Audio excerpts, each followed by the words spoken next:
Just the one of you, eh?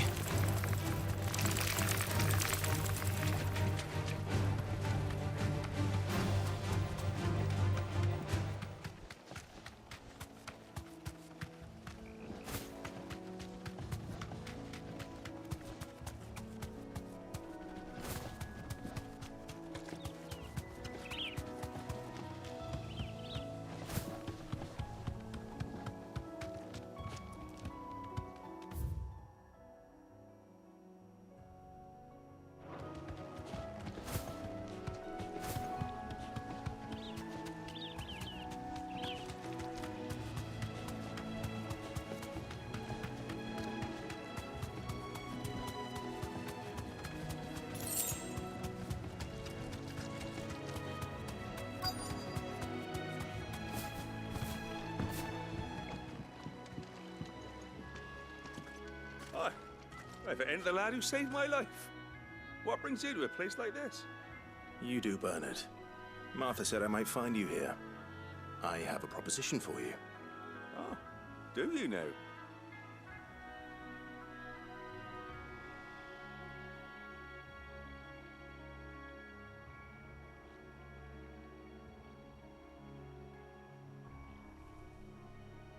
Building a workshop, you say? Well, that beats tacking boards to bridges, sure enough. And if Martha didn't mind me being gone a while, then neither do I. You just tell me where you want me. That's the spirit. I couldn't ask a favor, though, could I? Before we go? Of course.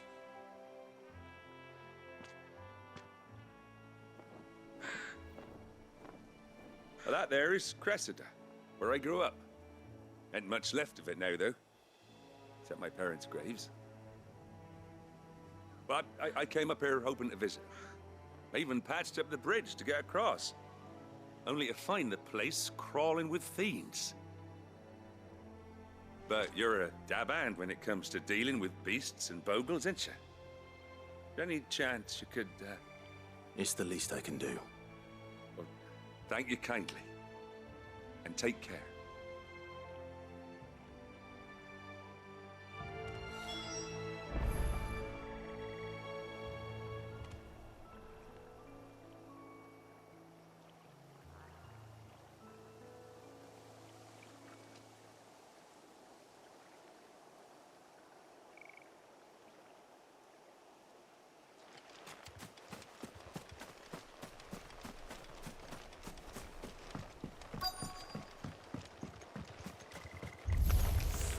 This shouldn't take long.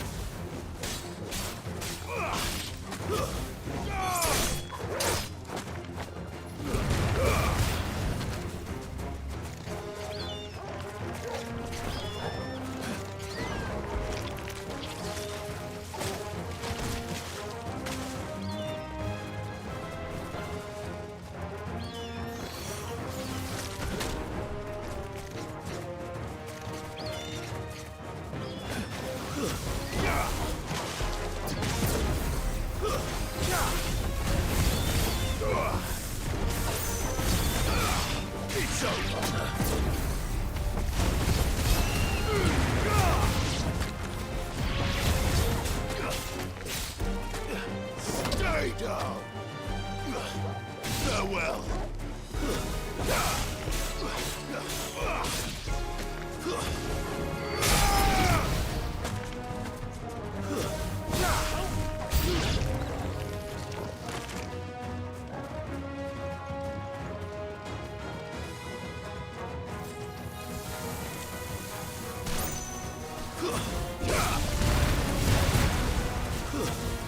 Stay down!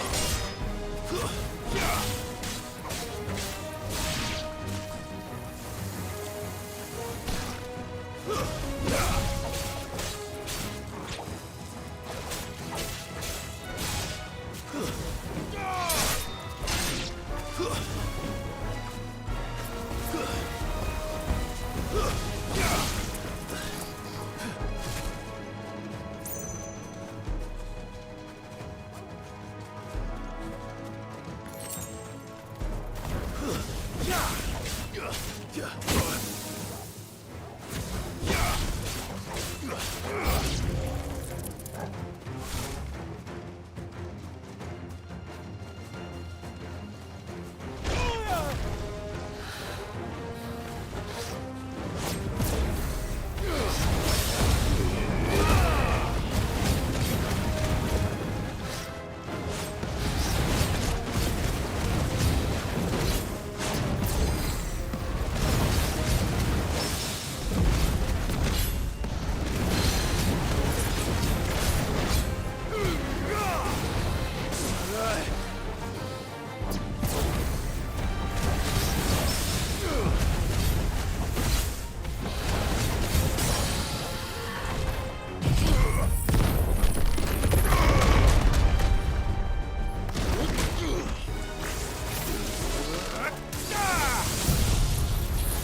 That should do it.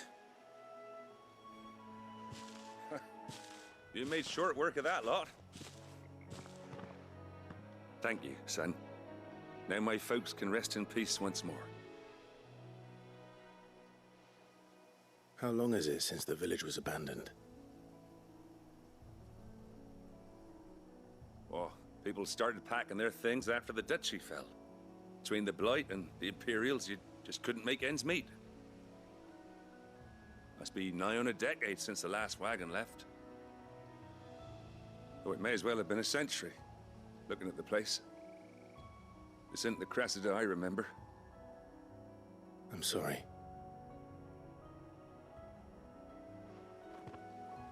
Ah, don't be.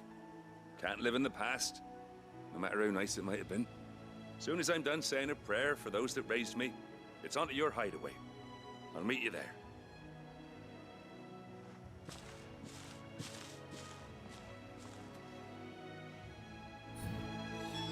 That should take care of Mid's little list. Better head back before she thinks of anything else.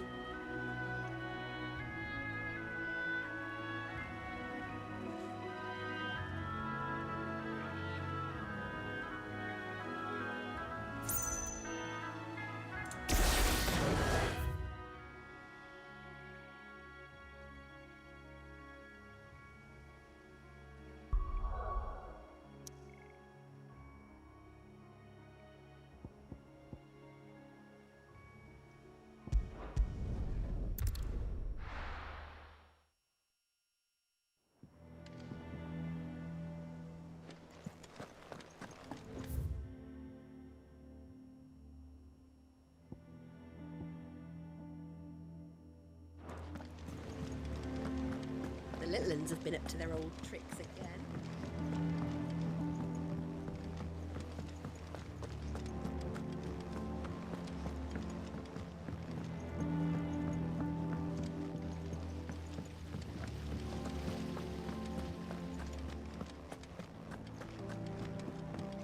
Shouldn't you be getting some rest soon?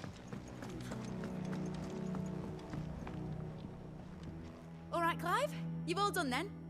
I am. I've placed your various orders, and a carpenter by the name of Bernard is on his way from Martha's Rest. That's brilliant. Thanks, Clive. Is there anything else you need? Nope.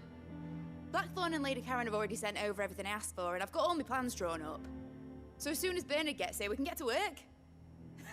I can't wait.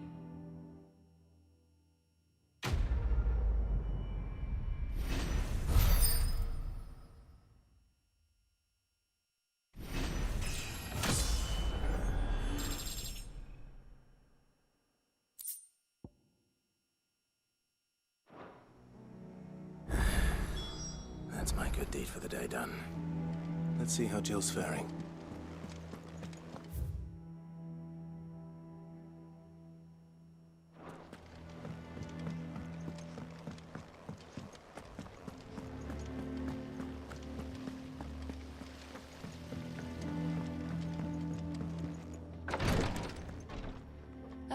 Clive. Talia, how's Jill? Recovering, but she still needs her rest. Of course. Take good care of her, won't you? I'll do my best. Oh, Gav was looking for you. He said he had something to show you in the shelves. The shelves. Oh, that's right. He went to ask Harpocrates about Torgor.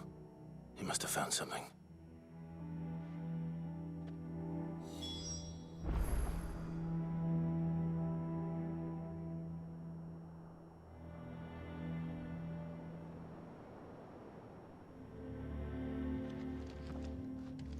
You have the look of a man with the twins upon his shoulders, Rodrigue.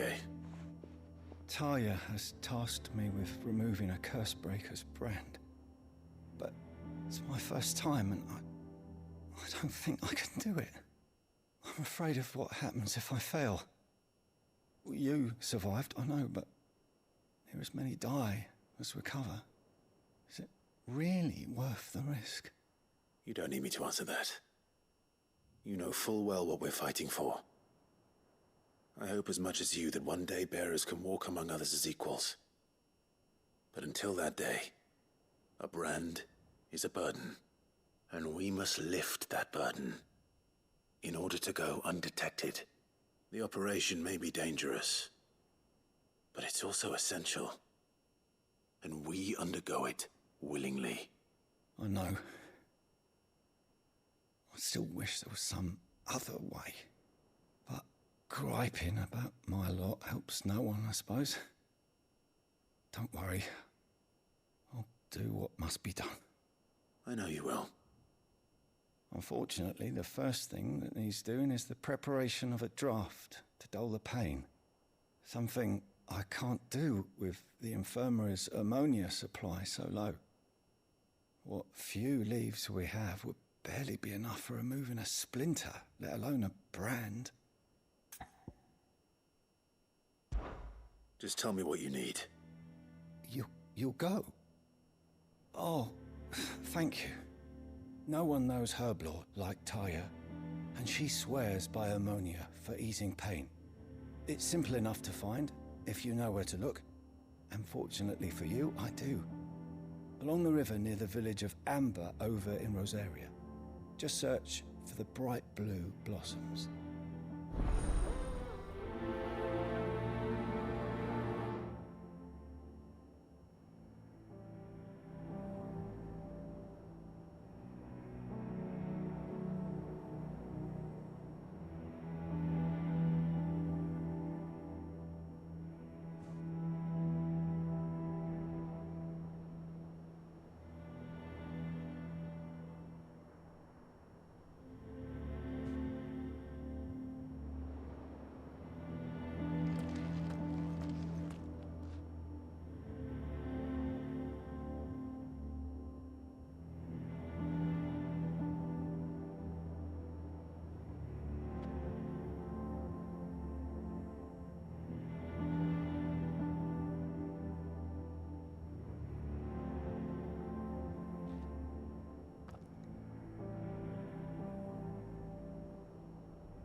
Here, what's everyone whispering about? Haven't you heard? Mid's back. Things are about to get interesting around here. The little ones have been up to their old tricks again. Jill looked white as a sheet when they brought her.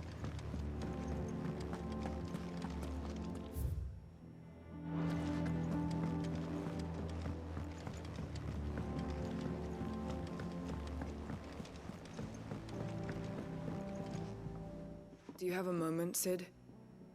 A team of Cursebreakers has gone missing near Northreach. Which team?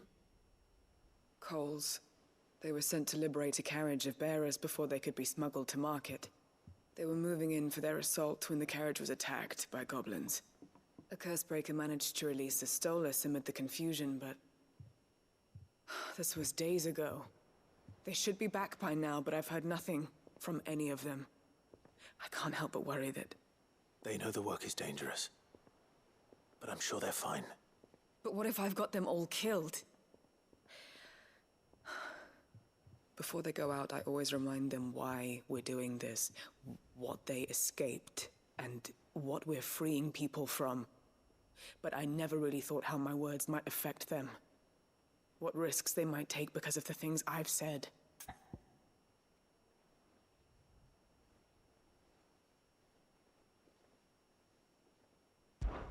I'll go and find them. We'll both rest easier knowing they're safe. Thank you, Sid. And I'm sorry to trouble you with this. The plan was to intercept the slaver somewhere in the Dragon's Eyrie. I can't tell you much more than that, I'm afraid. That should be enough to go on. If they were there, Torgal will track them down.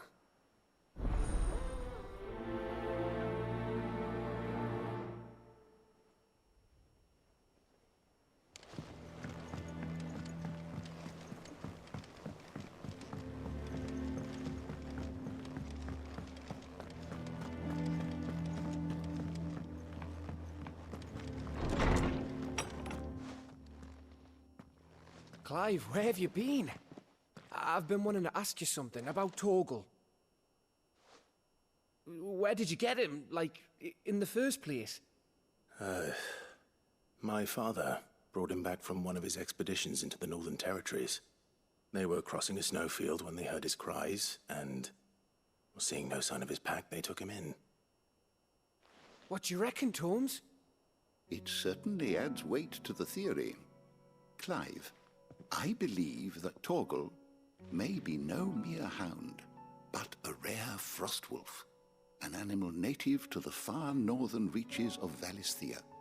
In one of our oldest bestiaries, I found reference to a frostwolf who served as guardian to an ancient queen of the north. Such was his mastery over ether, he could cast magics on command. His name was Fenrir. Fenrir the Frostwolf. Now, the annals do not state it explicitly, but I have reason to believe this queen was a dominant of Shiva, a girl from the Northern Territories and her faithful hound. One awakens as the dominant of Shiva, and the other? You're saying that Jill granted Torgal his powers? What? Just like Fenrir. People called him my hound, but Torgal and Jill were inseparable. He grew up as a faithful companion to the dominant of Shiva, and years later, his powers awakened, just when his master needed him the most. You're right. If it weren't for Torgal blasting those bastards to Kingdom Come, Jill would have been for it. Quite. Though Torgal's power is his own, his latent birthright as a frostwolf, it had only to be unlocked. Oh, get you, Torgal! You're an even finer hound than we thought. And regarding your original concern, you need not fear for Torgal's health. Why, the beast has the appetite of a behemoth. Just this very morn, I found him with his nose buried in my nuts. There you are! I've been looking everywhere for you. Bernard's here. I need you to introduce us so we can get to work. I shall be a moment.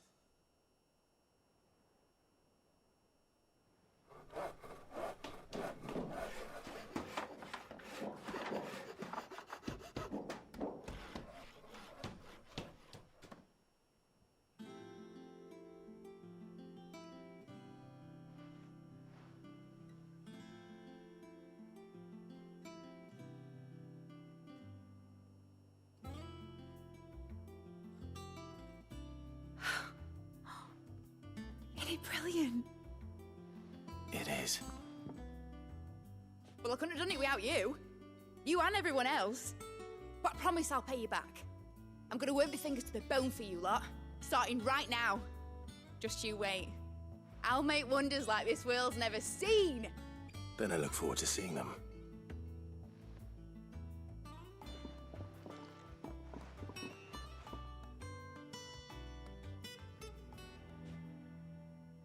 Now that that's settled, I wonder if Vivian's made any progress tracking down Kupka.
think I'll wait till mid's away to take a tour of her dungeon.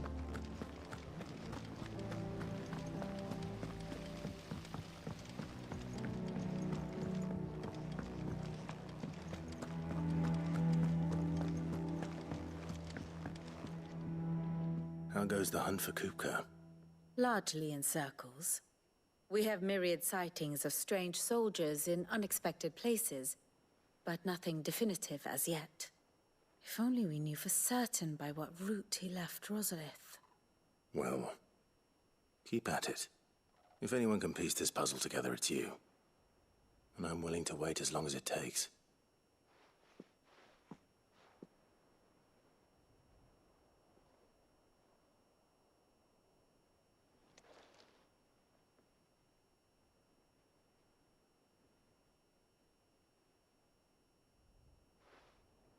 What?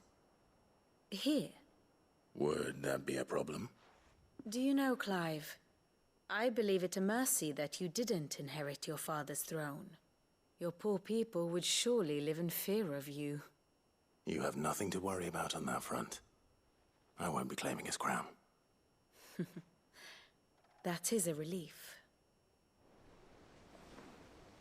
Clive, have you got a minute? We, have a guest. A guest?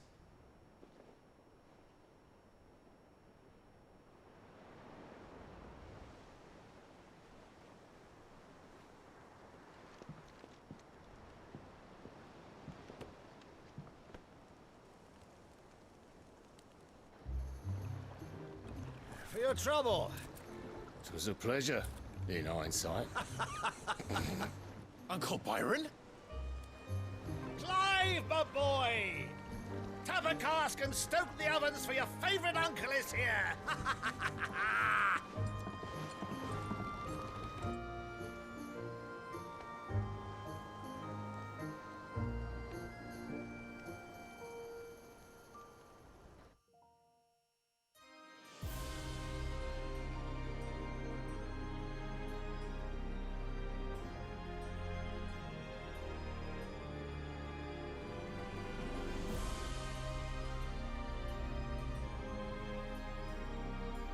The Dalmekian government sues for peace.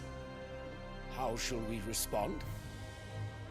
If they're willing to accept their fault in the matter, I see no reason to refuse them. Still, we must insist on substantial reparations. Twinside stores are not as bottomless as reported. Aye, and we have many more mouths to feed. We shall just have to have the Dalmecs empty their treasuries for us.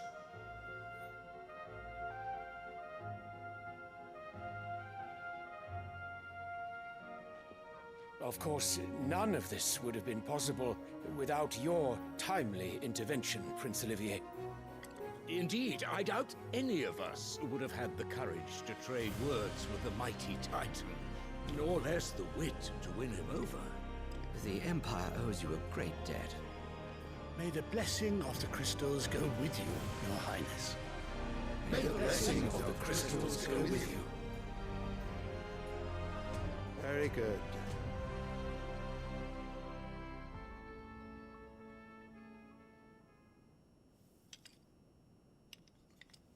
Now, let us come to the question of precisely when the Dalmecs will withdraw their troops. Dion's fire could rid us of them in mere moments. The men of the Fist will not withdraw until a peace treaty is concluded. So let us keep the negotiations open, give them time to gather what gold and trinkets they can. And once they deliver that which we demand, what worth is a piece of parchment? Your Radiance, were Prince Dion to take the field, the enemy would surely send their own dominant to meet him. And while His Highness would of course prevail, there would be heavy losses on both. You need not fear Hugo Kupka. He is engaged on the Western Front. Even were the Dalmecs to send for him, he would not arrive in time. As much as I would enjoy witnessing a clash between Bahamut and Titan, it is not to be. And what of your subjects, your Radiance? If the fighting spread to the city proper, the people would bear the brunt of it. There will be losses, it is true. Yet for every citizen who falls, another can be bred. For every home that burns, another can be built. The Empire will live on.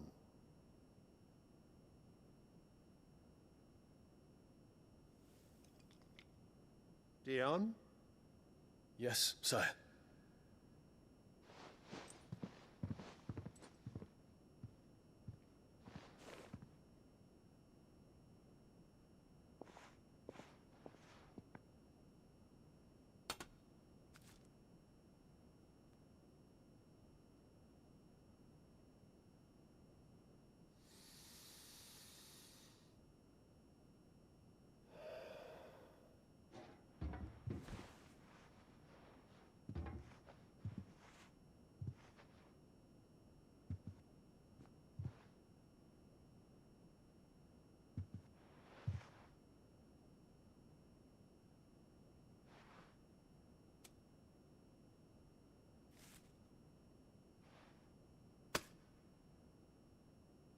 Prepare for battle.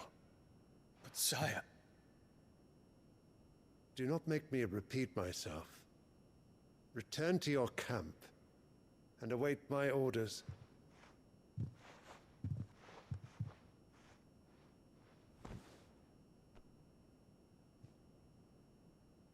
If that is your wish, your Radiance, I shall depart at once.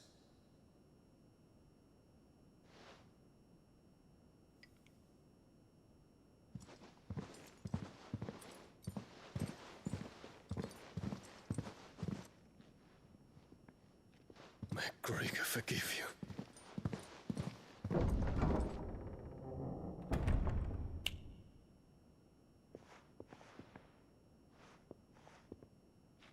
What do the astrologers augur? The stars are in agreement, Your Radiance. The shadow of treachery hangs over Prince Dion.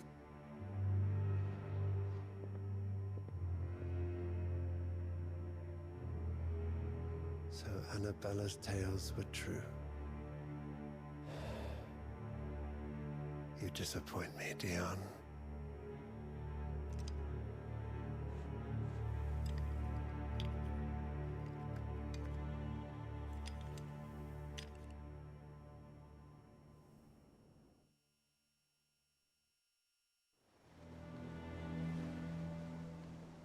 What on earth is Uncle Byron doing here?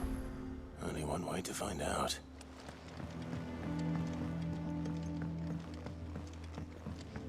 The Littlands have been up to their old... It's just one thing after another around here.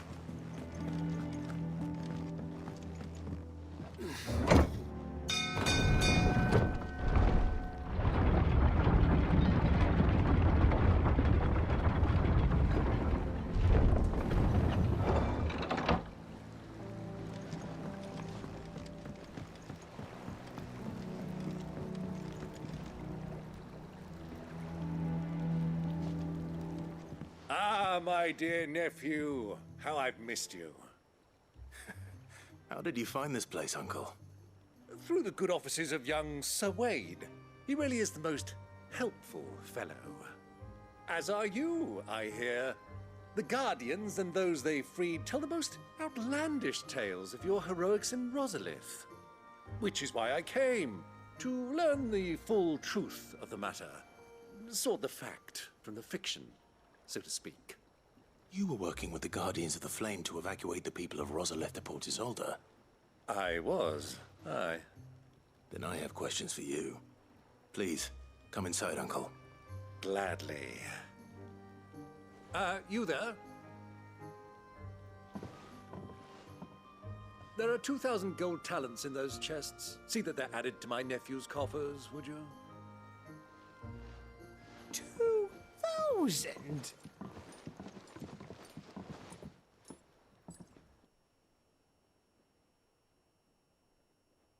And I'm afraid that is all I know. A fleet sailing south past Port Isolde.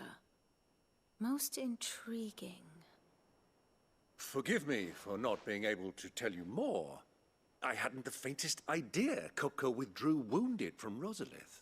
Still less that my own nephew dealt the decisive blow. What do you think, Vivian?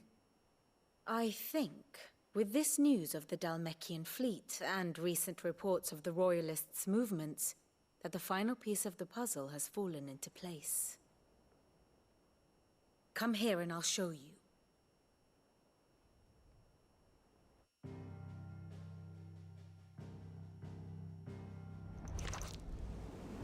It is known that Kupka's forces entered Rosaria via its unguarded coast.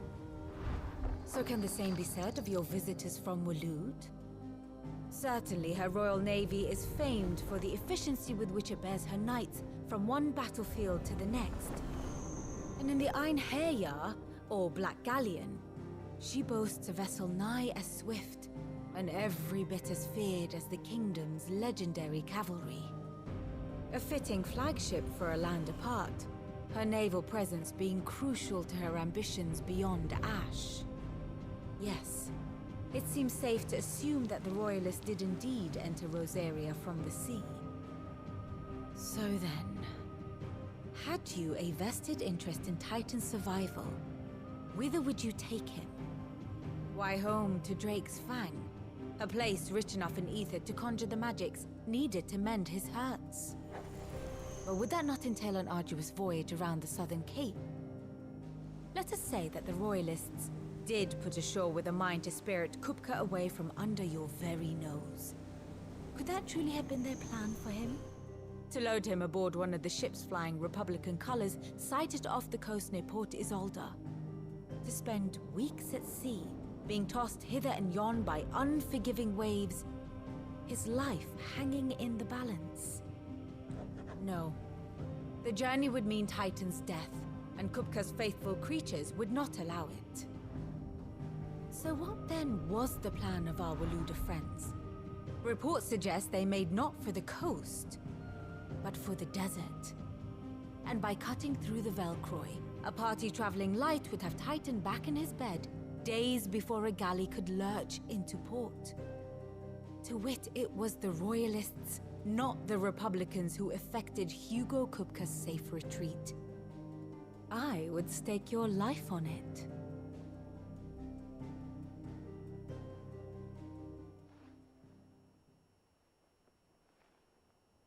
So it was the Waluders who spirited the wretch away.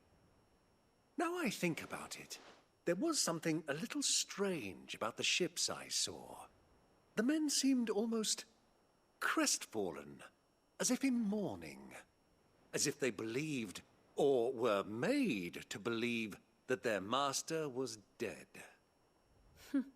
You have a keen mind, Lord Rosfield. And you have your answer. To find Kupka, you have merely to follow the Royalist trail across the Velcroy. It may well have gone cold by now, but as they say in the Republic, all roads lead to Drake's Fang. Allow me to accompany you part of the way. As luck would have it, I had intended to journey Canberward on business after visiting you here. The Fang would be but a short detour. I'd be glad of the company. Give me a moment to make ready. I need to tell my friends what we've learned, and where we're going. Very well, but be quick about it, my boy. Time waits for no man.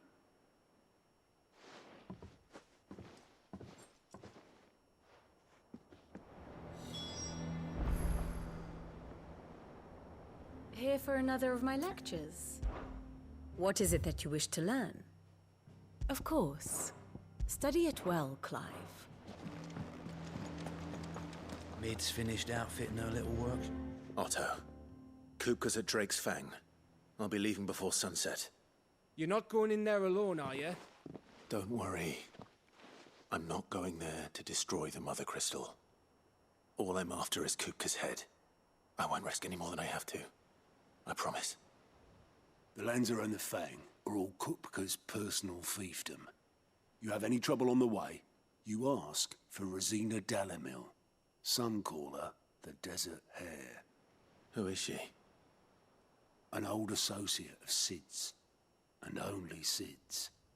All I know is the name, and that they used to meet at the Dalamil Inn. We've heard nothing from her since he died. But I'm thinking maybe the new Sid might be able to bring her back into the fold. Thanks. I'll keep that in mind. So, what about your uncle?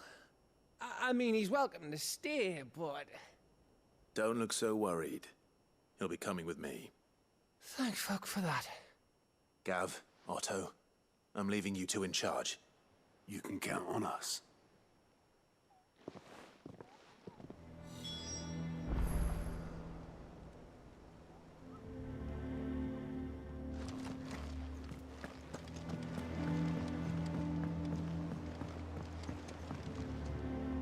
All right, Uncle. I'm ready to depart. Shall we? We shall. Come, let us away to adventure.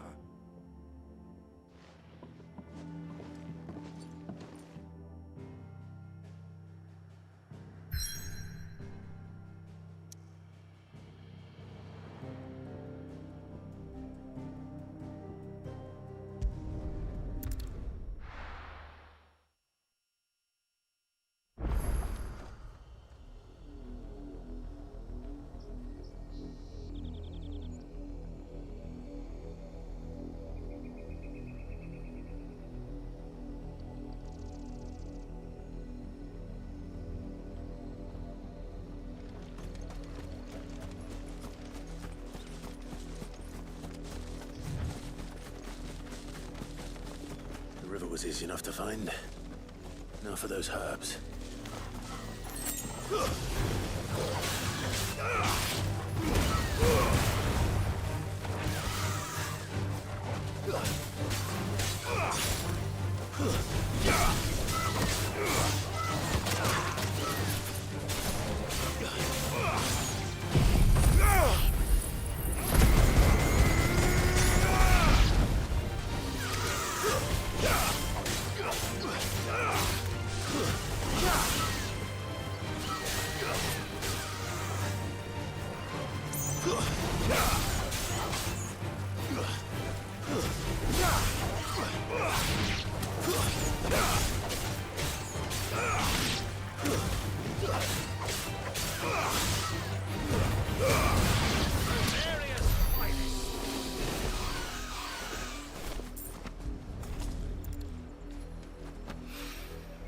This is the only plant around here with blue flowers.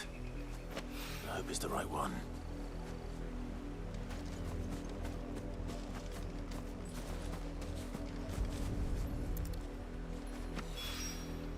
Should be enough to keep the infirmary stocked for a while.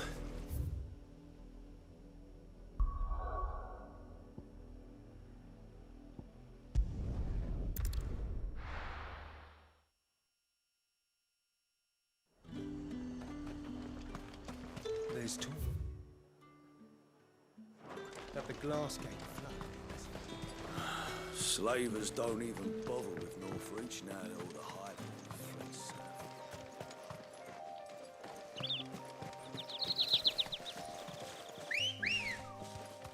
Ready, girl? Faster!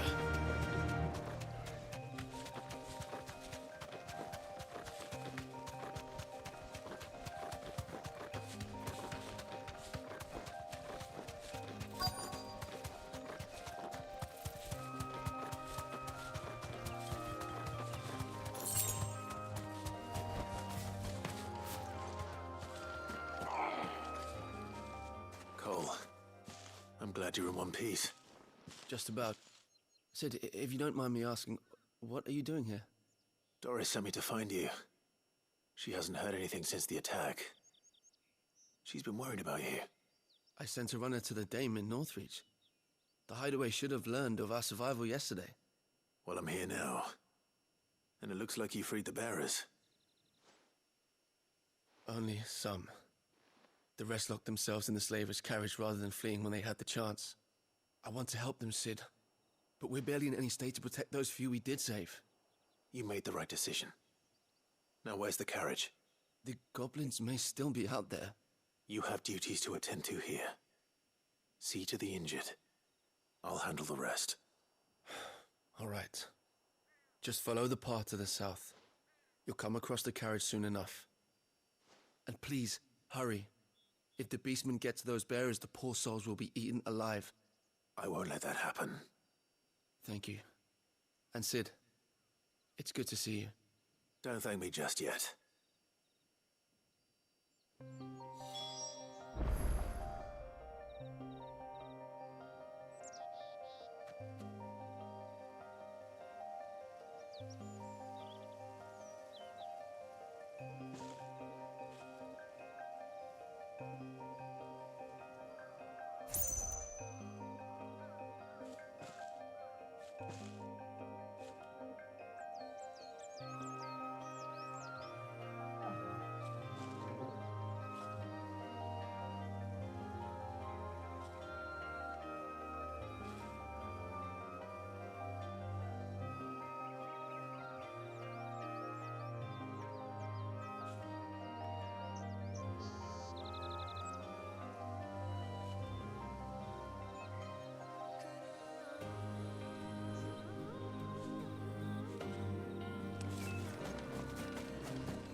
They're trying to get into the carriage.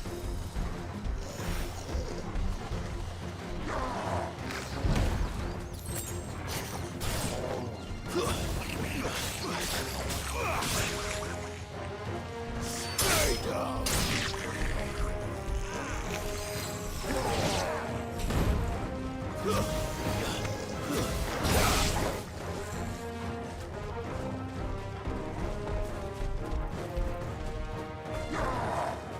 Too slow.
Nice try.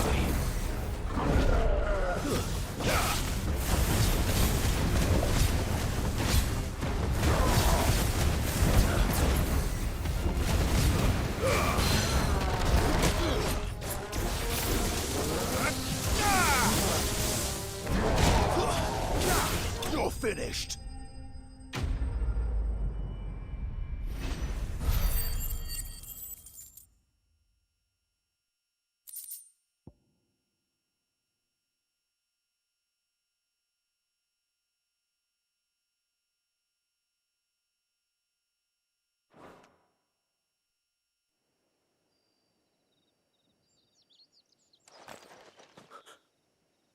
Who are you? A friend. Are there any more survivors? Why didn't you flee with the others? If the goblins had made it through that door, you wouldn't have stood a chance. Why should we run? One miserable death's no worse than another. Perhaps. But we're here to give you another choice. Freedom, safety, the life you've been denied. Come with us. Let us protect you. Sid, I couldn't just let you... You weren't too late then. Thank the gods. This man risked his life to save yours. To give you a second chance. Fine. Do with us what you will. What we'll do with you is take you to safety. After that, it's up to you. Your lives are your own now. You can leave the rest to us, Sid. We'll get everyone back to the hideaway. Thank you. I'll let Doris know we're expecting new arrivals.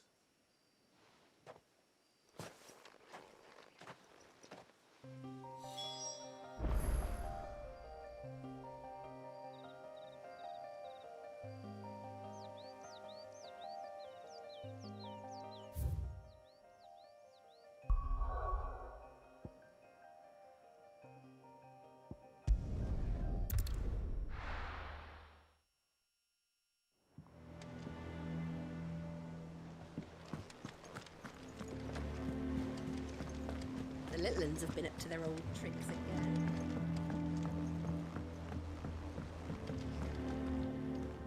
Sid, welcome back.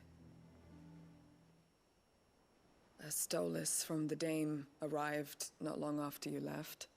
If I'd just waited a little longer, I might have been able to deal with things myself. Or maybe I wouldn't. I keep making the wrong decisions. Cole and the others got home safely. You made exactly the right decision. No, I was lucky. I've been tracking that slaver for months, and then I sent Cole and you after them woefully unprepared. What kind of leader sends people into danger without considering all the risks? I should have urged greater caution, told Cole to be wary, to pull back at the first sign of trouble. We swore the same oath as you, Doris.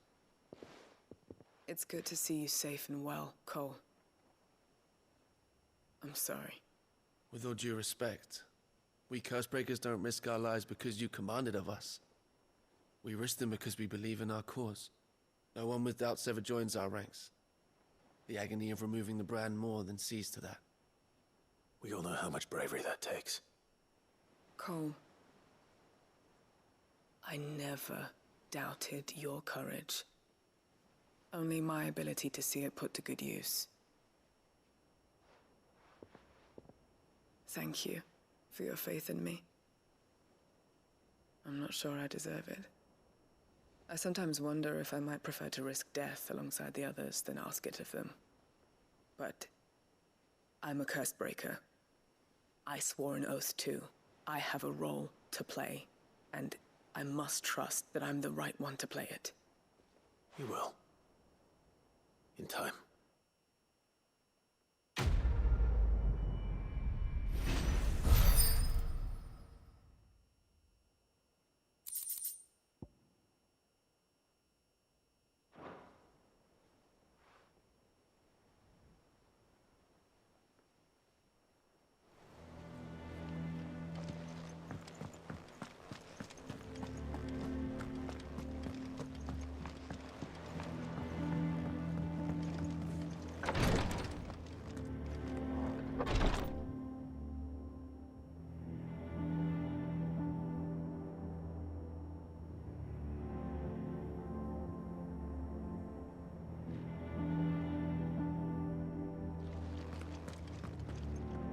I hope you didn't have too much trouble finding the ammonia.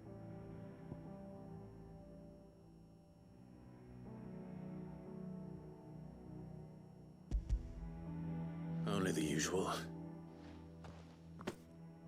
Oh, yes. This is it. And more than I was expecting. I dare say the patient won't feel a thing. That is, unless I... You'll do fine. Taya trusts you, which means I trust you. The hideaway would be lost without skilled physicers like yourself. Thank you for the kind words. Truly. But... I'm sorry. I'm still terrified. The brand is more than just ink on flesh. It's a death sentence. Milk of the wyvern tail lurking just below the surface of the skin. One ill-conceived incision, a single slip, and the poison fouls the patient's blood. Failure means death, and even success means tremendous pain. Days of agony as the wound heals. I became a Physiker to help people, not to kill them. I don't want to kill anyone. Cursebreakers lead hard lives, and the operation is only the beginning. They toil in the shadows, risking life and limb, knowing their efforts will win them neither glory nor acclaim. And yet we never won for volunteers. Why do you think that is? Conviction? They're willing to die? They're willing to fight. To give their lives to create a world where people like us can be more than mere possessions. I know your work isn't easy, but neither is going under the knife. Be a shoulder for your patients to lean on. Stay strong for them. You sound like Tyre. Do you know what she once told me? It's natural for a patient to feel like they're suffering in solitude. And it's a Physiker's duty to see that they don't. Thank you for helping me remember that. I won't falter. Not again.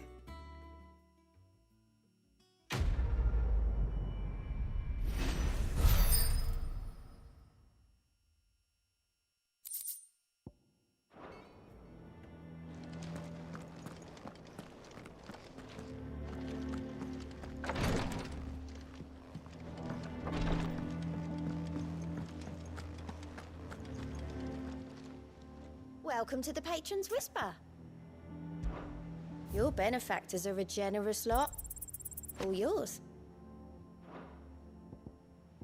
All done?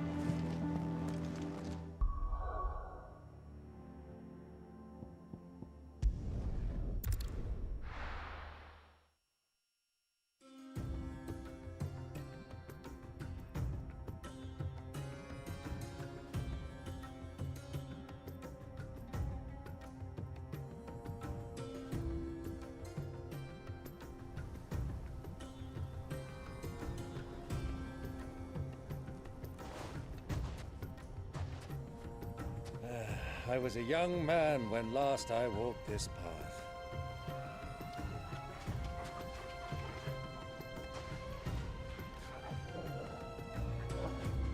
There's an old trading post not far from here. The road to Drake's Fang leads through it. A trading post it is.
Our destination lies over that dune, beyond the ruins. Mark them well, Clive. It's all too easy to lose one's bearings in the sands.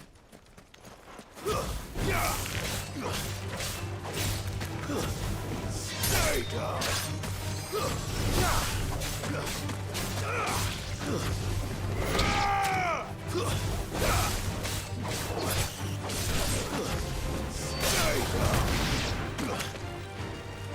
Many years ago, when you were just a boy, you and I rode this way together, accompanying your father on a scouting expedition to Great Span. He let me come with you. I'm not surprised you don't remember. It was just before Joshua was born. You were so eager to meet her when your mother arrived that you whipped your chocobo too hard on the journey home and fell from the saddle. I shall never forget how Elwyn fussed over you as you sat in the sand, bawling like a babe.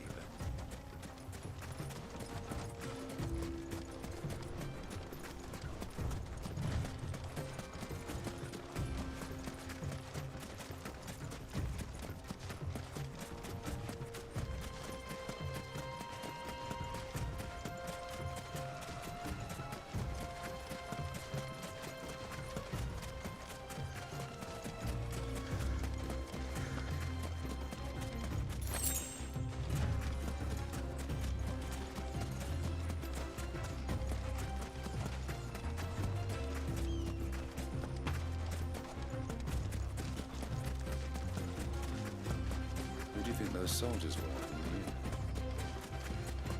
The old cook has finally made his move.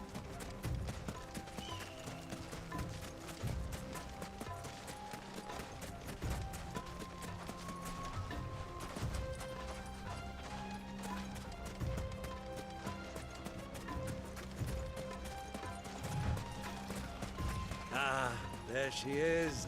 The good old Dalamil Inn. Do you know, this heat has given me quite a thirst. Quick drink before we press on?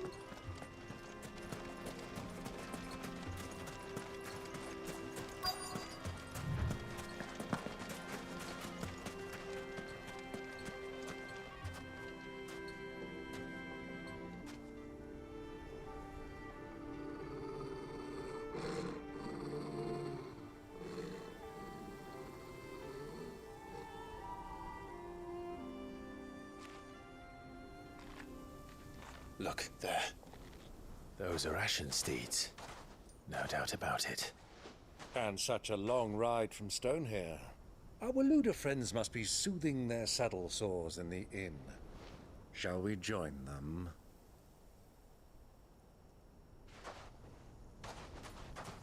Run along and play now, Torgal. Dogs aren't allowed inside.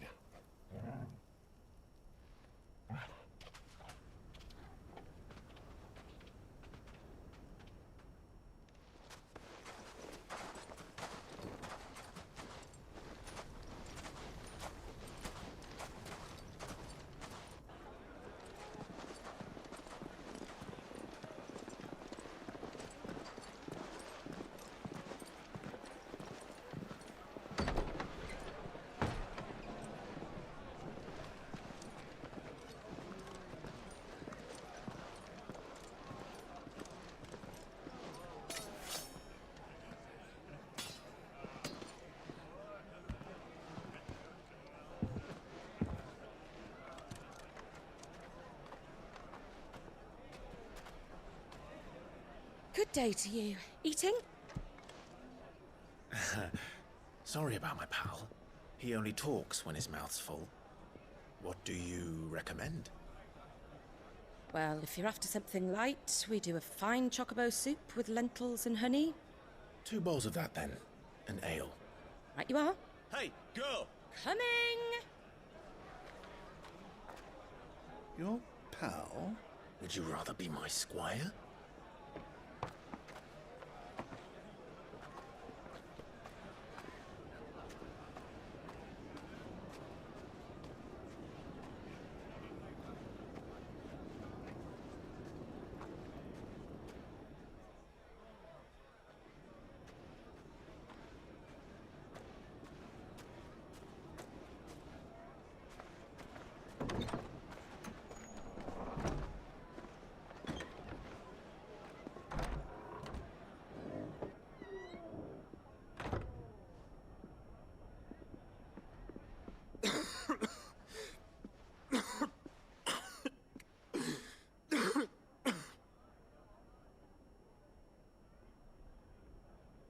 Your Grace, it is plain you are not yet well enough to travel. If you would only let me take you to someone who can better attend to your ills. No, we must press on. Prince Dion has returned to his camp and will soon depart for the front. I must speak with him at all costs. Miss this chance and I may never get another. You do understand that? Yes, Your Grace. But you must at least agree to take your medicine. I'll fetch you some water.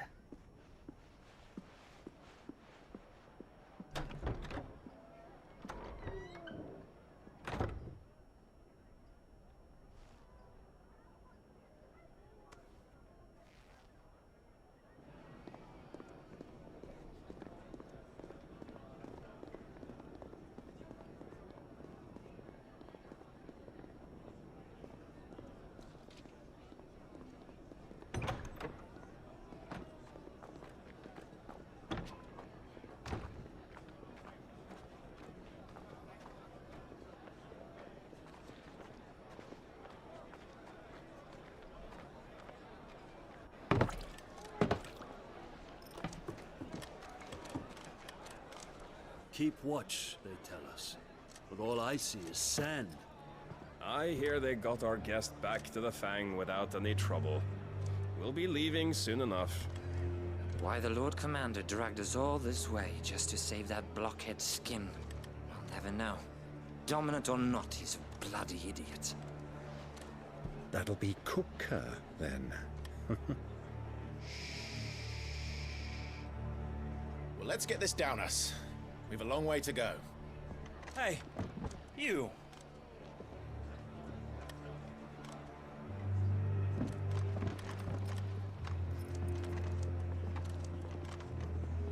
Uncle? Sorry.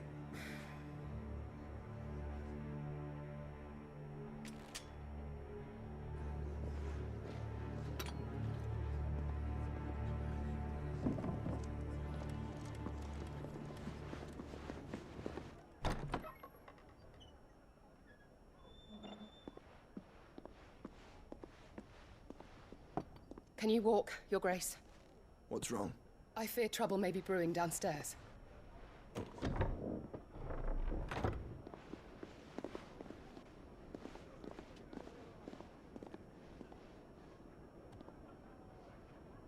You two are travelers, are you not?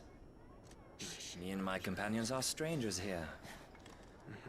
Perhaps you'd be good enough to accompany us a while. Help us find our way. Sorry, lads, but we've got business in camera that can't wait. Ah, I'm sure you could spare us an hour or two. Friend.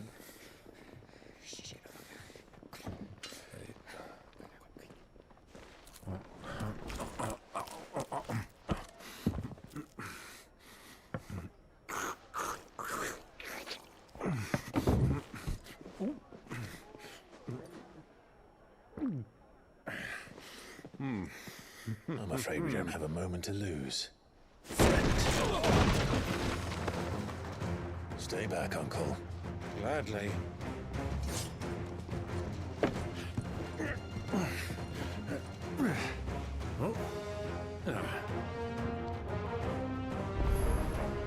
It's the outlaw! Take him! Try it.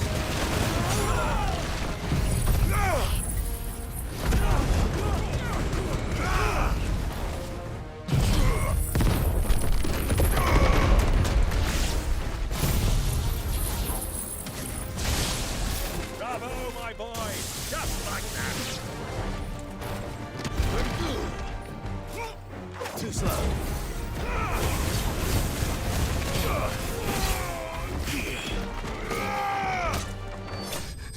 You...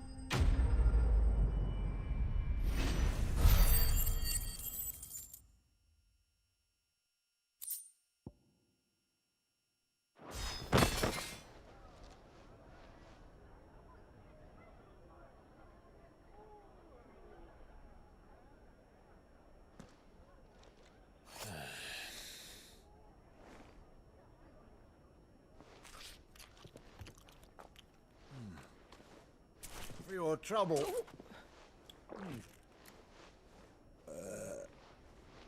Word of advice, miss. That soup could do with a touch more salt.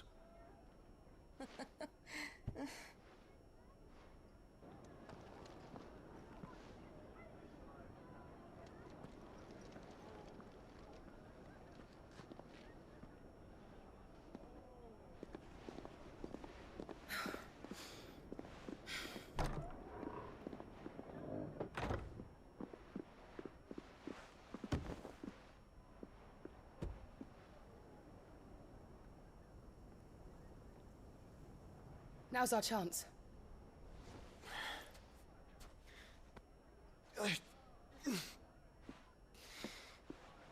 Your Grace? I'm fine.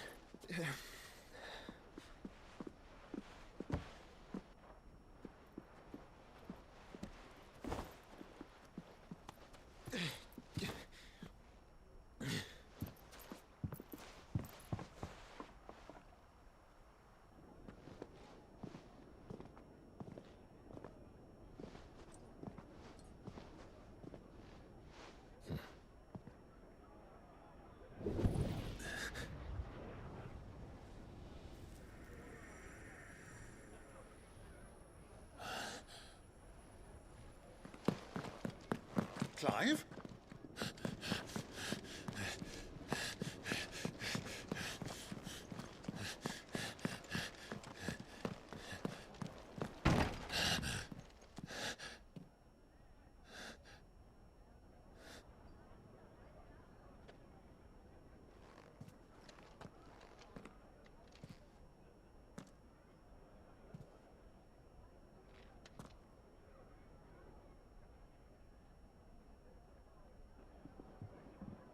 What is it now?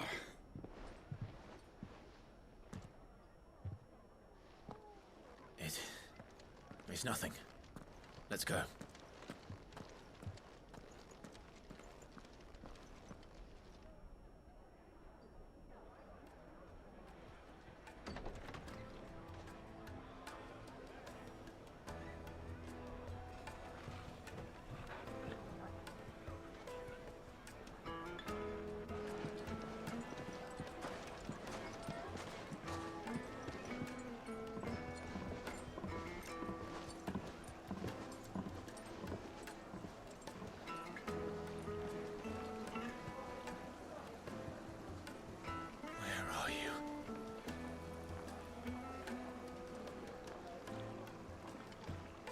Well, we didn't know where to find Kupka before. We do now. They said it themselves. Their guest is in the Fang. We should press...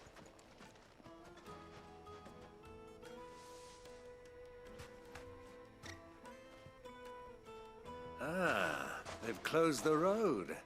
And it's the only way from here to the Fang. It would seem Lord Kupka is not accepting visitors at present. We have to get through that gate. Not by force, I trust. We've attracted quite enough unwanted attention already. By guile, then. Perhaps the Desert Hare can offer us her aid. Rosina Dalamil, woman of mystery. But how will we find her? We know naught of her but her name. And that she was working with Cid. Cid's other collaborators have all been people of means, the wealthiest and most successful members of their communities. I'll wager this Rosina Dalamel is the same. That would certainly help to narrow the search. We need only inquire as to who is in charge of the town. And that's exactly what I mean to do.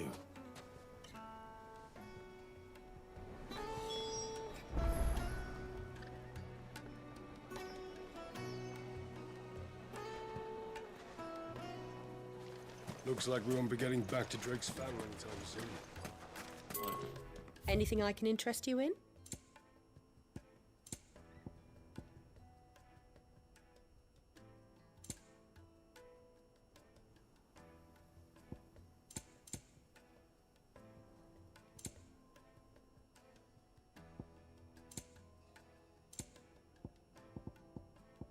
Go with Gilbert.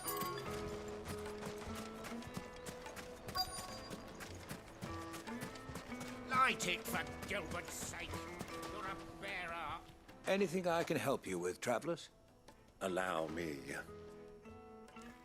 My good man, we represent one of the oldest and greatest trading houses of Port Isolde.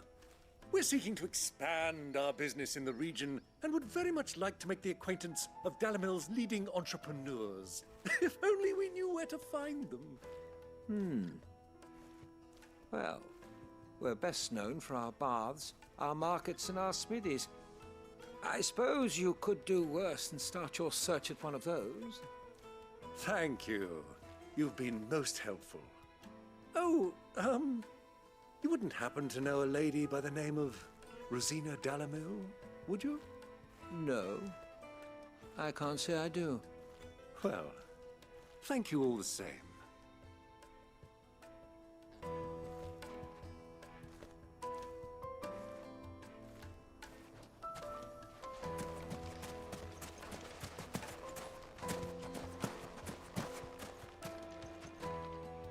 What do you want? Can't you see I'm busy? I won't keep you long. I'm looking for someone. A woman by the name of Rosina Dalamil. Do you know her? Never heard of her. Is that all? One more question. If I wanted to find the richest trader in town, where would you recommend that I look? Oh, that's easy. The Briar's Kiss. Won't find a finer smithy this side of the strait. The owner's only a young sprig, but he's got all the right ideas. The Briar's Kiss, you say? Thank you. I doubt this young sprig is the person we're looking for. You said Sid's contact was likely to be an influential sort. Influence comes with age and experience, believe you me.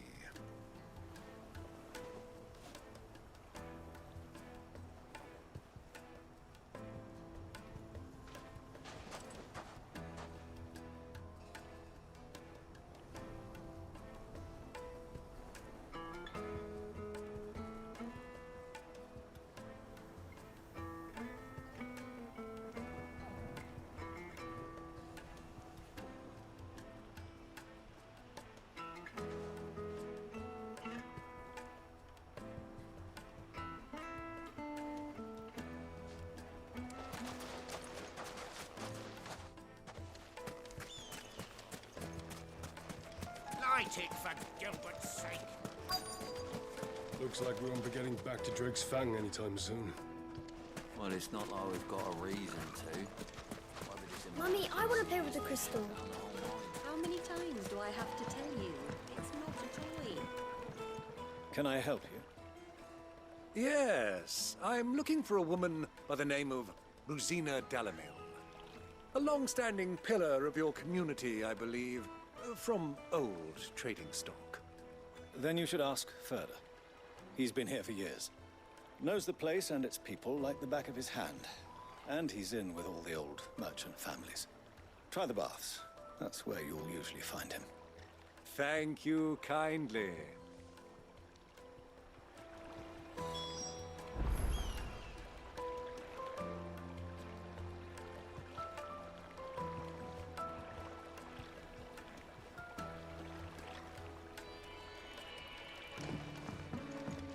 Well, it sounds like we have our man. Perhaps. Let's go and find out exactly what this Furder knows. Sweet incense. Wax candle. Excuse me. Are you Furder? I am. Can I help you, travelers? I hope so.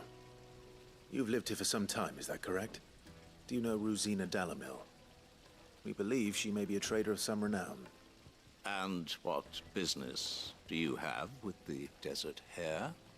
She was a close friend of mine. I was hoping she might be able to help me. Very well. Go to the bordello. I'll arrange an introduction.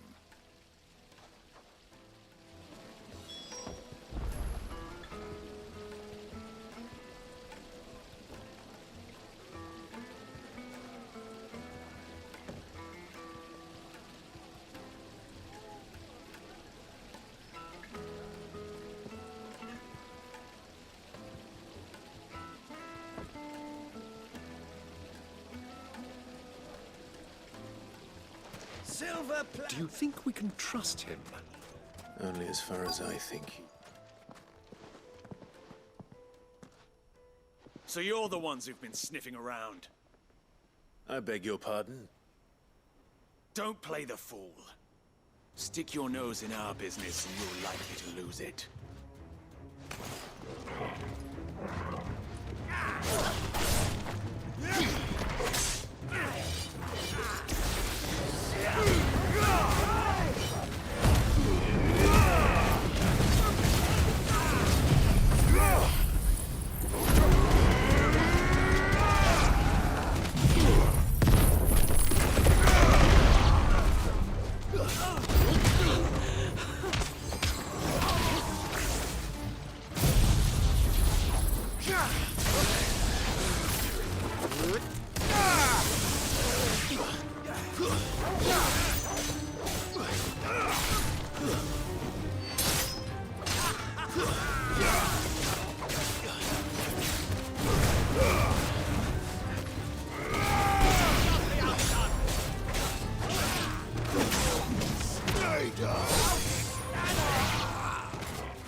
Who are you working for?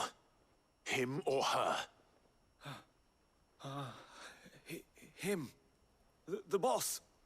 He wanted us to test you. Though one could hardly call that a test. Lord Ferda?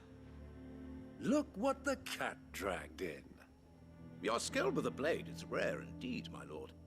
A fitting talent for an outlaw. You know who I am. So what now? Call in the Men of the Rock and collect the bounty? That isn't my decision to make. Our work is done. Take him to meet his precious Rosina. She will be interested to make his acquaintance. Yes, my lord. To the Lock of Leisure, then.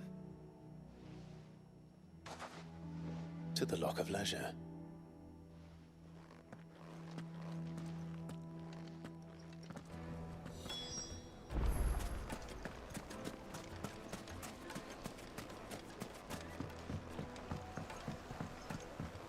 Fresh bread, warm from the oven. Take a sniff, good sir. The finest fabrics, fresh from the...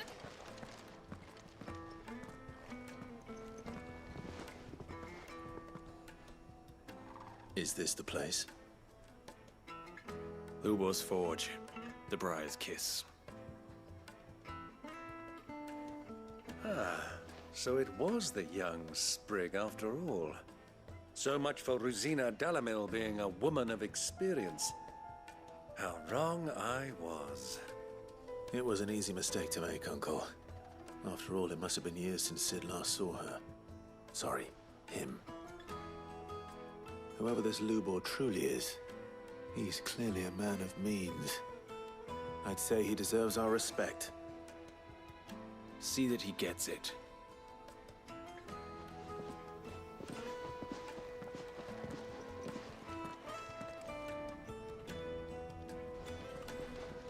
Lubor, Lord Ferda told me to bring them to you.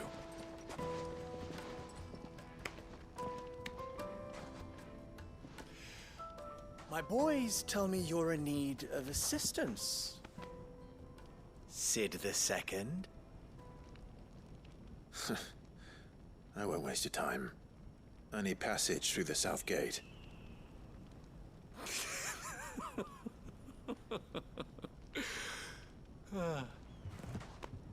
Tell me, what do you think is a merchant's most important commodity?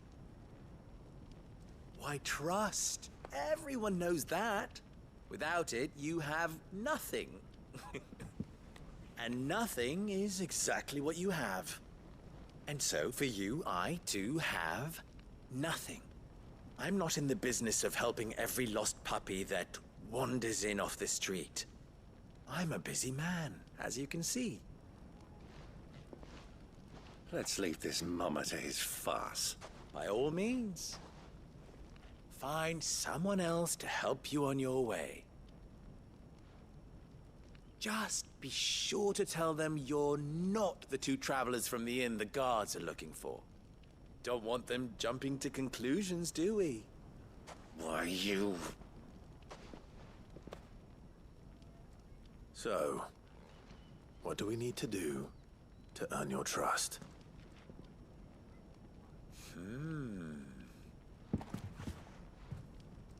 I like this one. Willing to do whatever it takes to get what he wants. Ha! Men like you have a special place in my heart. Why, you ask? Because they get me what I want. Always. Fine. So what do you want? Don't tell me you're going to listen to this swaggering scruff! We might as well hear him out. It's only natural that an ally of Sid's would seek assurances of strangers. Assuming he is an ally, of course. 5 years ago, he would have still been a boy. And yet even then I had more good sense than a man, 5 times my age? But enough of the pleasantries. We were speaking of what I want. I want you to put an end to the trouble in Dalamil. Return to me when you have done so, and you shall have my aid. Until then, I bid you good day. What trouble? If you're going to give us orders, be clear about them, damn you! Manners, Greybeard. One catches more damselflies with honey than with vinegar. What did you call me? My apologies. A word of advice in recompense. Follow the crystals. Oh, but that was 3. Oh, I'm making this too easy for you. Ha! It will be easy.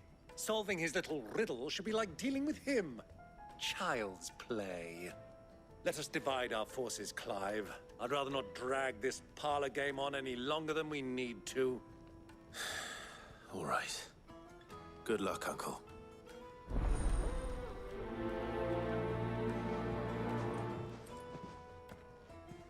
I thought we were the only ones causing trouble in Dalamil.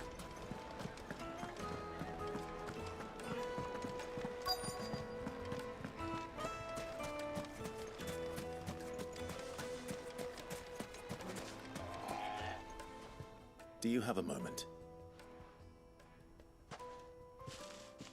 Depends what for. Just a question. Dalamil seems to be thriving compared to the other villages I came through on the way. Is there a reason for that? Well, we're a stone's throw from Drake's Fang for one. The soldiers guarding the Mother Crystal and the shipments need a place to spend their hard-earned gil. The men of the Rock throw their money about like there's no tomorrow. Is that so? Well, thank you. Don't let me keep you from your work any longer.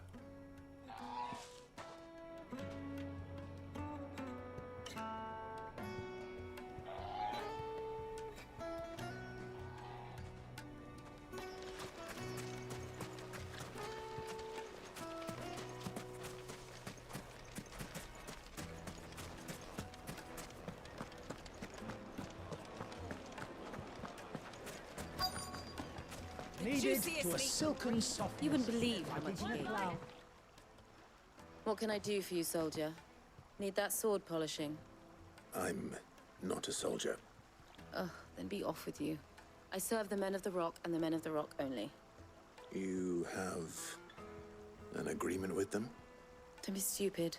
I just know which side my bread is buttered. Don't want to be stuck under some pauper when they come knocking. With pockets deeper than Zemeckis and an urge to empty them.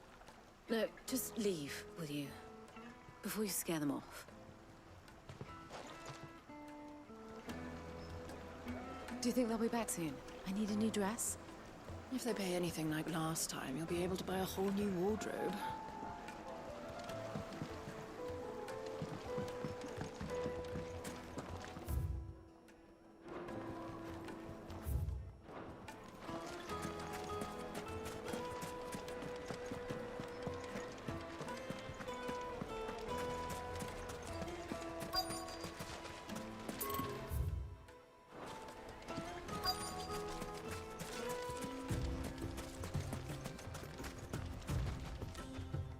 Excuse me. Is it true there's been trouble with crystals of late? You've heard, then? I've heard rumors. Damn thieves. Pilfering the crystals that were meant to fill our cups and light our stoves. Us common folk have hardly had a shard to share between us these last few moons. And it isn't as if we can buy them on the black market either. Whoever's taking them, they aren't sharing. I think I'm starting to get an idea of what's been going on. I wonder if Uncle Byron's learned anything of use. He'll probably be back at the inn by now.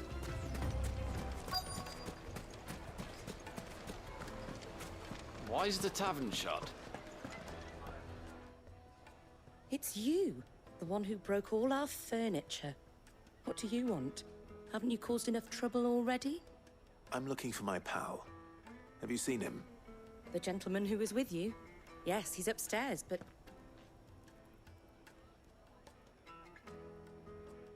Thank you. I'll go and fetch him.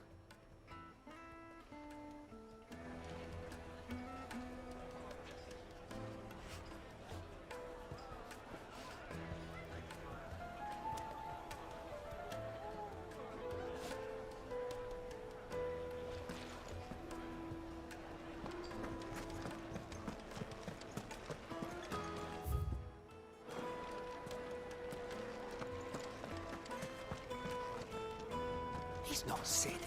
He can't be. What?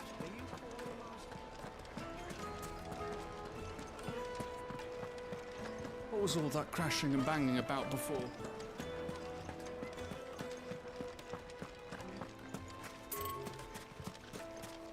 Clumsy lout.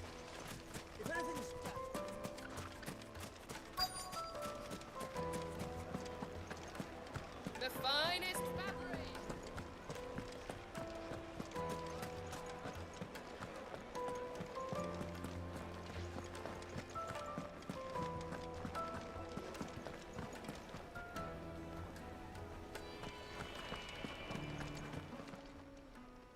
Huh?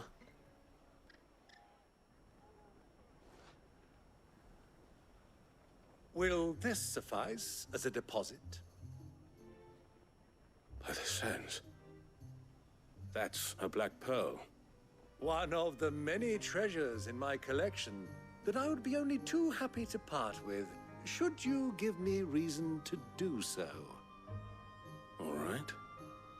I'm sure that we can come to an agreement, but not here. What are you doing, Uncle?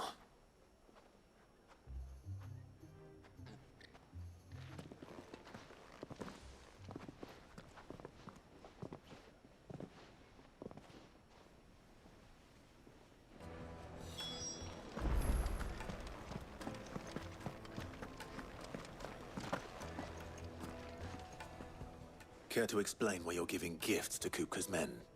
Bait, my boy. One cannot catch one's prey without it. And I do believe I've snagged us quite the quarry. I started by asking around the markets as to where I might purchase crystals. I had no luck, of course. It's forbidden to trade in such things. But my uncharacteristic indiscretion just happened to attract the attention of those uniformed ruffians. They took me aside and said they could procure the crystal I sought if I proved I could pay for it. So the pearl was your proof? I thought they'd ask for more. A second-rate specimen like that would only fetch 500,000 or so. A small price to pay for admittance to the underworld. But enough about my little act of subterfuge. What did you discover? That the supply of crystals has dried up of late. And some people seem to think they're being stolen. Meanwhile, members of Kupka's private guard have been spending money all over town. I'll wager those soldiers you've been talking to have been siphoning off crystals meant for elsewhere, and pocketing the profits.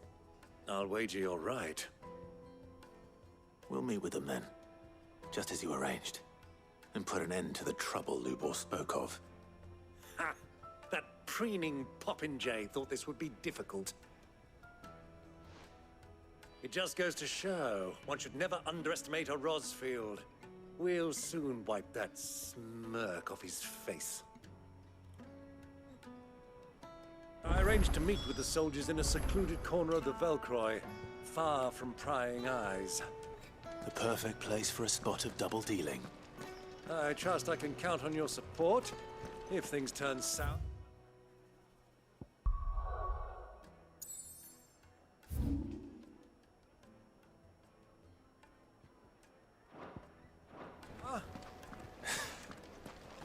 Of course.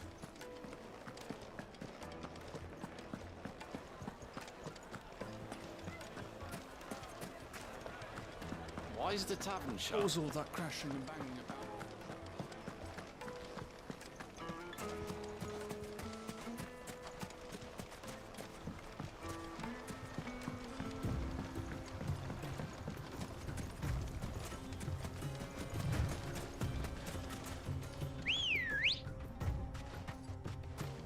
Let's go.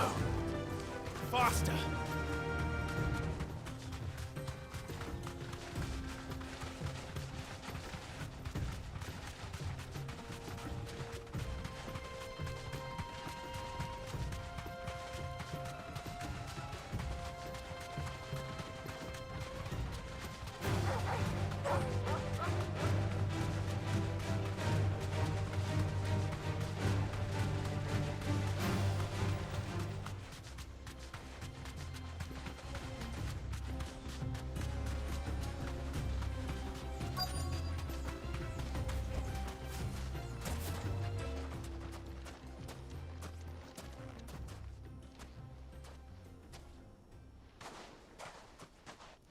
I'll take it from here.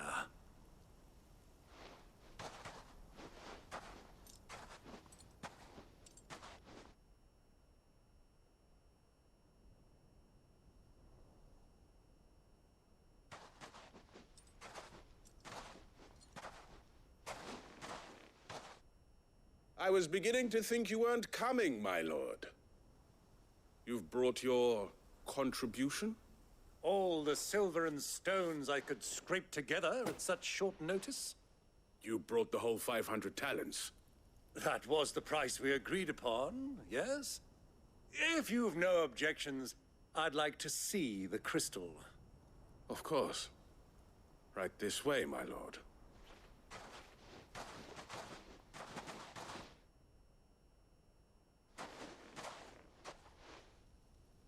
Not bad at all. You weren't lying about the clarity. But what of security?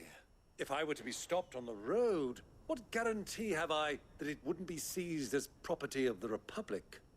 Because these crystals are no longer the property of the Republic. You're not buying from us. You're buying from them. And we have no more jurisdiction here than you, my lord.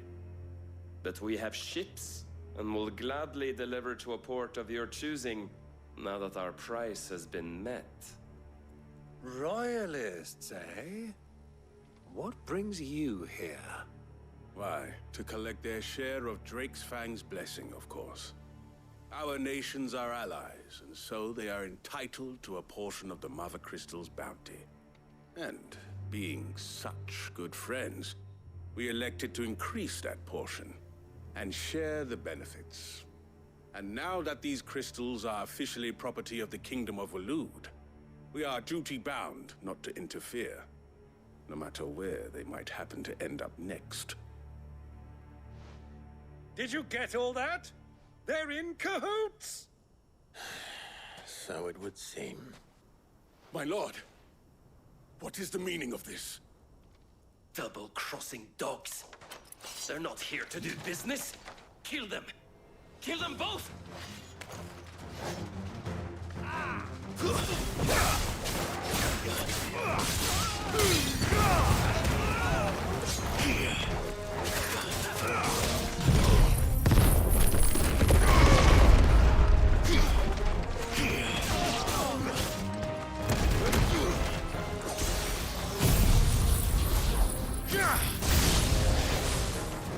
It's not over yet, Uncle. Good! I'm just getting warmed up.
It's over!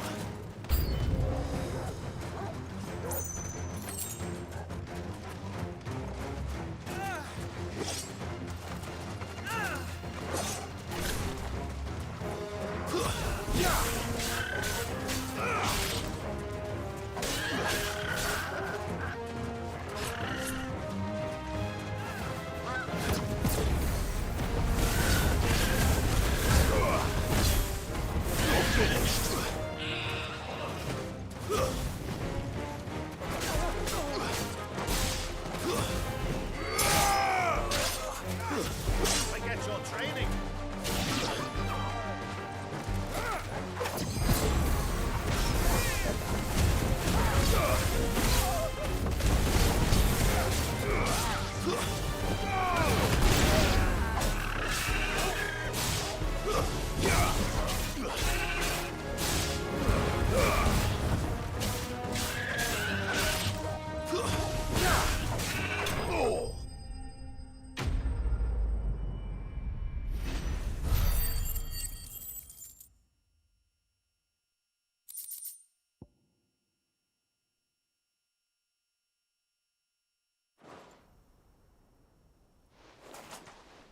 Well, that wasn't too bad.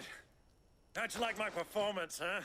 I've often played the villain on the stage. I think I did the role justice. Don't you? Greybeard, you were magnificent. The battle scene was particularly thrilling.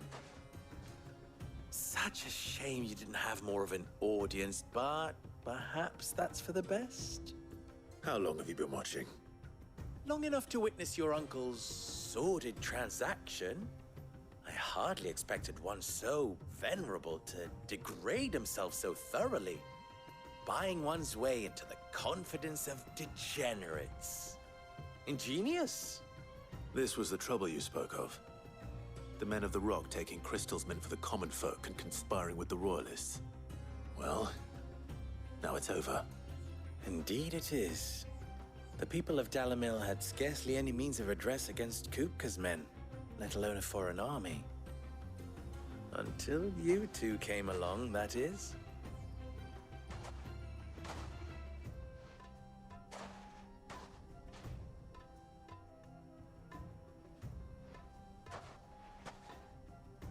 Well, we'd better get these crystals back to town. You won't mind waiting with them while I fetch a wagon.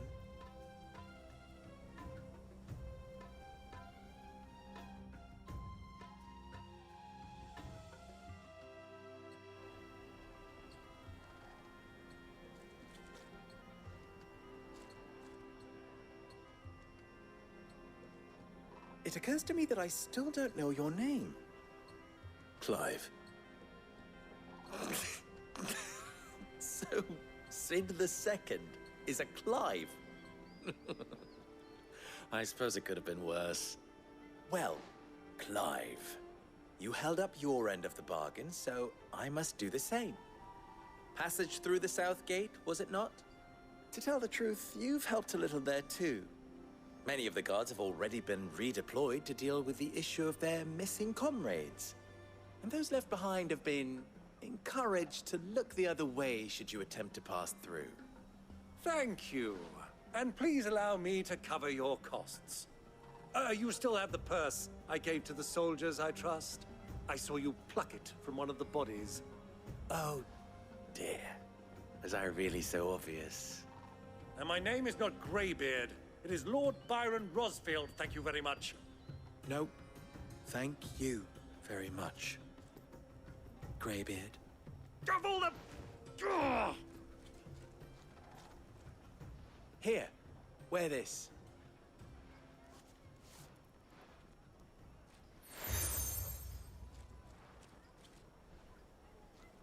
Any friend of mine who sees you with it shall be a friend of yours. Thank you, Lubor. And please, feel free to send one of my Stoluses back to your people.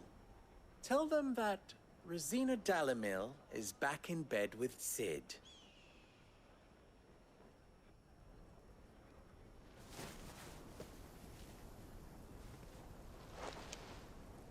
Omia los Delan. Tu Isaac Elith.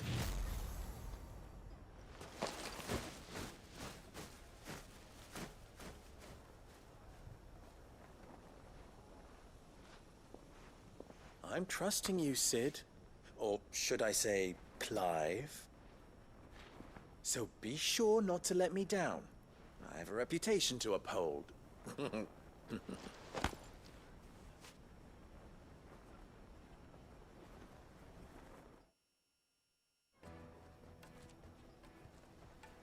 Well then, I wish you a safe journey south. Thank you. Not at all. It was my pleasure. Come on, Uncle. Let's go.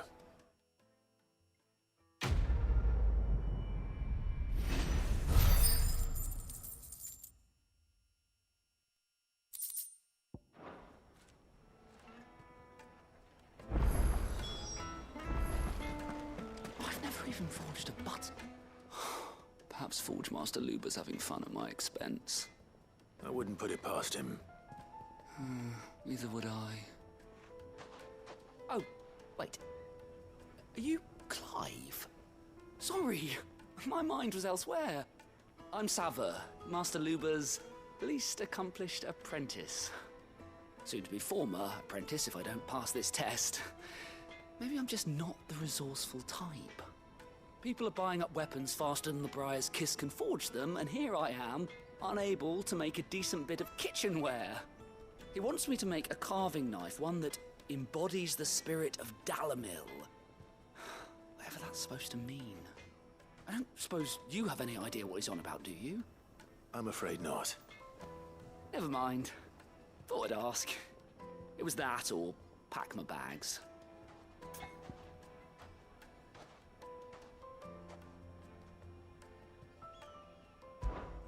I could give you a hand if you like. I know how busy the Briar's Kiss has been, and that Lubor needs all the capable hands he can find. I'd be a fool to refuse. So, where do we start? Good question. If I'm honest, I've never made any kind of knife before. And then there's this little riddle to keep in mind. The spirit of Dalamil. Nothing is ever simple with that man. The way I see it, there's only one way we'll be solving Lubor's puzzle. We need information. The more the better. You're right. There's no point fumbling in the dark, I suppose. Now, who to speak to first? Well, there's plenty of folk in Dalamil who use knives for a living. There's the butcher, of course, and any number of cooks. They're bound to have an opinion or two about the tools of their trade. All right. I think we have a plan. Let's get to it, shall we? I'll talk to every cook I can find. You speak to the butcher, and anyone else you can think of. All right. Good luck. Let's hope that someone says something useful.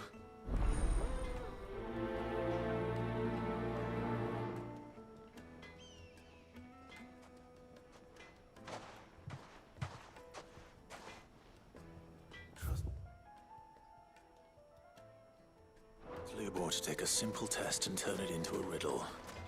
I better get to it.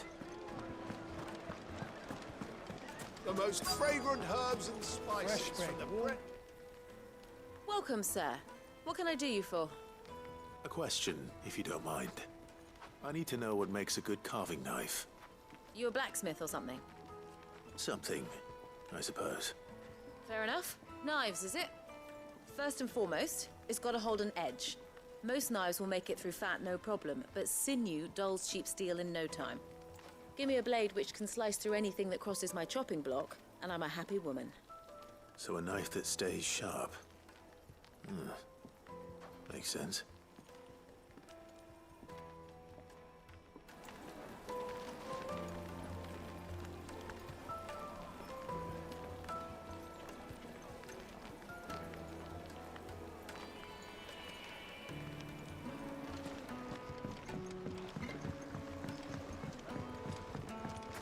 Made from the stoutest stoneware. Won't cry everything I've worked for. All those years of toil. Every coin I've ever earned is tied up in this place. Are you all right? The baths are closed. Leave me be. On second thought, perhaps you are just what I need. Might your services be for hire? That depends on the job. I'd have you save my business, the baths. The water's turned scalding hot and all the crystals in Dalimil wouldn't be enough to cool it. I've no doubt that my woes stem from the water's source. But I can't go and investigate for fear of my customers thinking I've abandoned the place. I'm bound to these baths in more ways than one. I beg of you, go to Dusnoff Terraces. Tell me what you find there.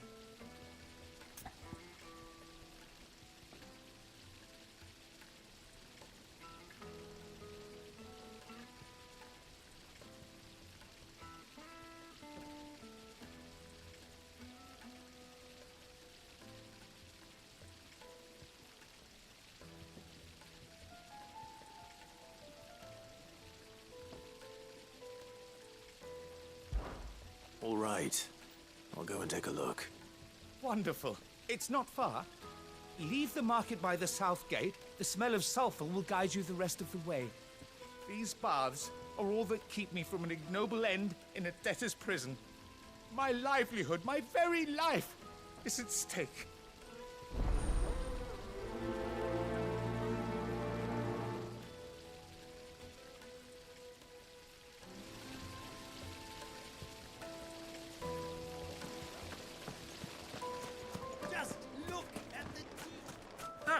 They've opened the gate. Lubor was true to his word.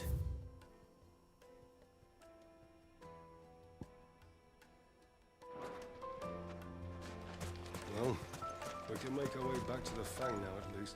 What is it? I'm in no mood for chatter. Sorry. Do you mind if I ask your trade? Hunter, why? I have a question. Can you tell me what makes a good carving knife?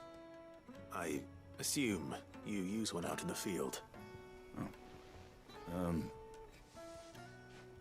Has to be able to put up with some punishment. Can't be dealing with a brittle blade, not while I'm on the hunt. If your knife snaps every time you use it, you'll be spending coin as fast as you make it. Times are hard enough as it is. Thank you. I won't keep you any longer. All business, eh? Man after my own heart. So, a carving knife should be hard-wearing and hold an edge. Hardly a revelation. Let's hope Sava had better luck than I did. Keep the darkness from your door. Lights and pots! Needed to a silken softness. It would make us. My carpets have pride of place.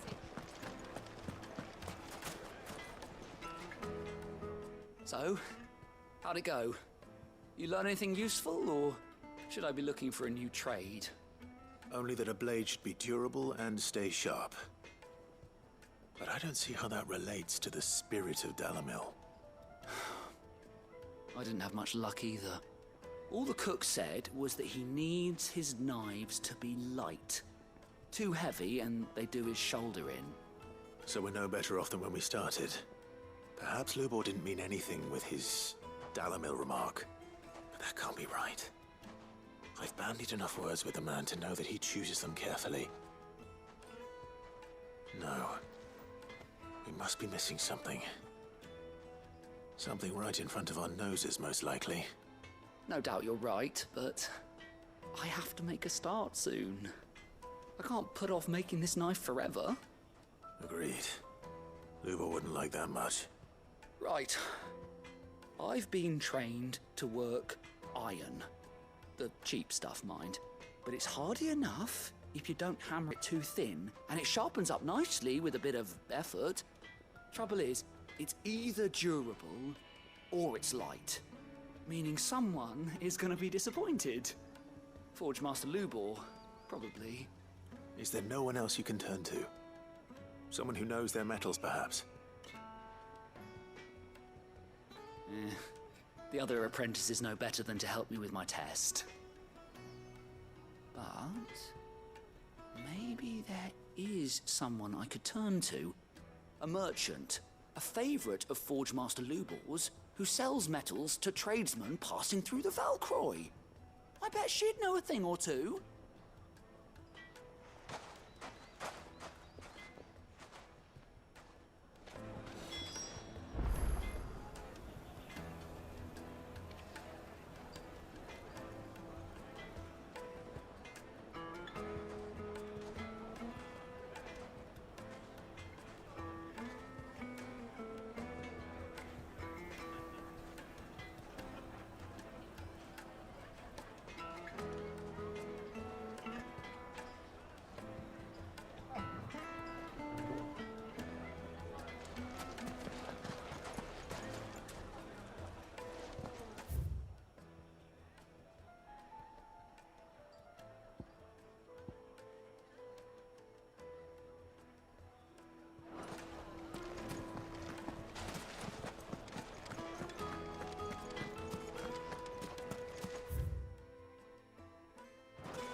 Straight home now.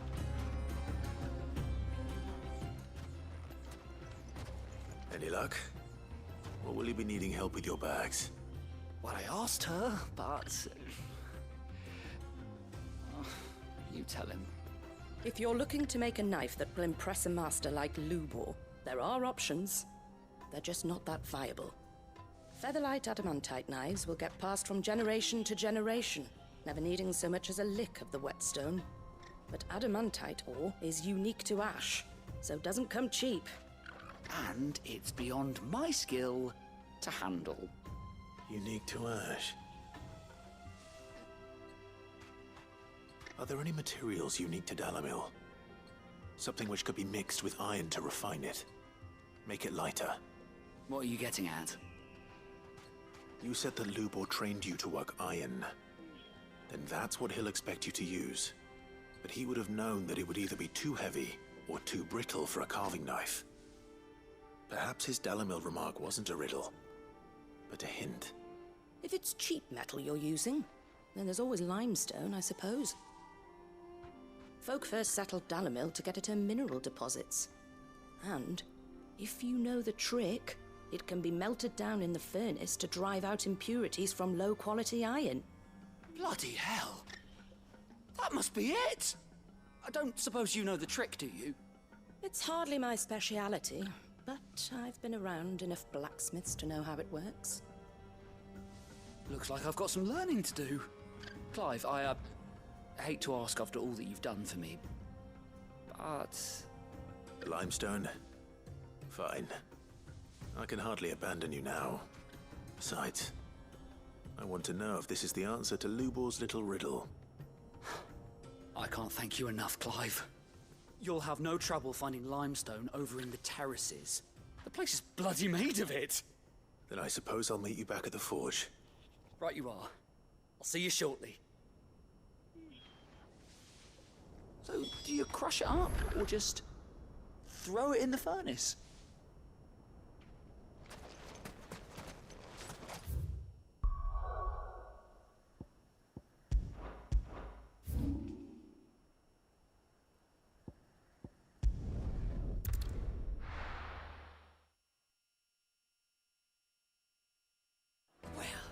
This is no good.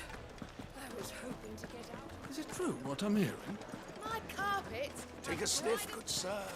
Kneaded to a silken softness, like eating a cloud with dust. Lights and pots! Sweet incense! Well, we can make our way back to the Fang now, at least. We should get going soon. Do you have water? Ah, I'm not too late. What is it, Lubo? A question that I neglected to ask earlier. Where is it that you're bound? To Drake's Fang. To finish Hugo Kupka. Just as I thought. Then allow me to share a secret. Drake's Fang is currently riddled with royalists. Talmeki and Walud are allies, and as you've seen, their soldiers work hand in glove. But no nation has ever before allowed a foreign army to make a barracks of its holiest of holies. Not by choice, at least. And there's more. My man on the inside of the Fang has failed to report for several days. I fear there may be more trouble lying in wait for you on the road ahead. Isn't there always? If you're determined to beard the lion's den, then promise me one thing. That you will enter via the mines, where the guard is lightest. I've lost one Cid already. If I lose another, people will start to think me careless. I don't plan on dying. Not before Kupka does, anyway. Well, so long as you have a plan.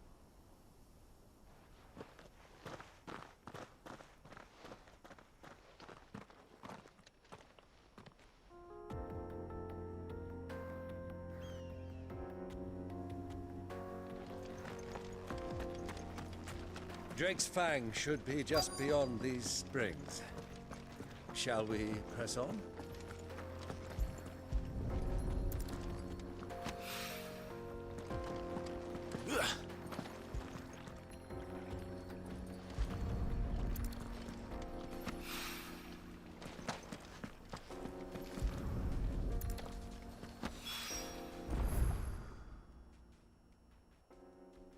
One rock looks a lot like another.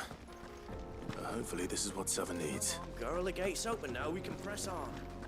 Don't tell me you put down roots.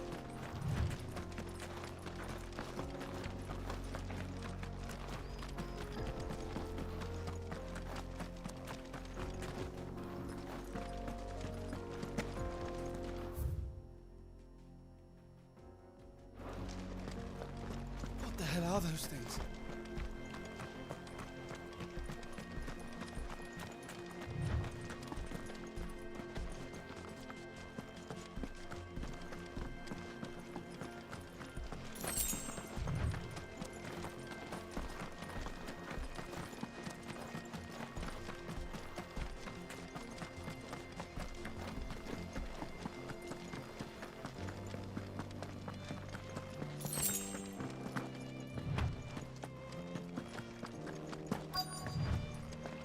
By the flames.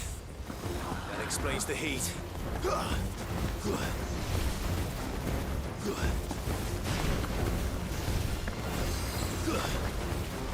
Too slow.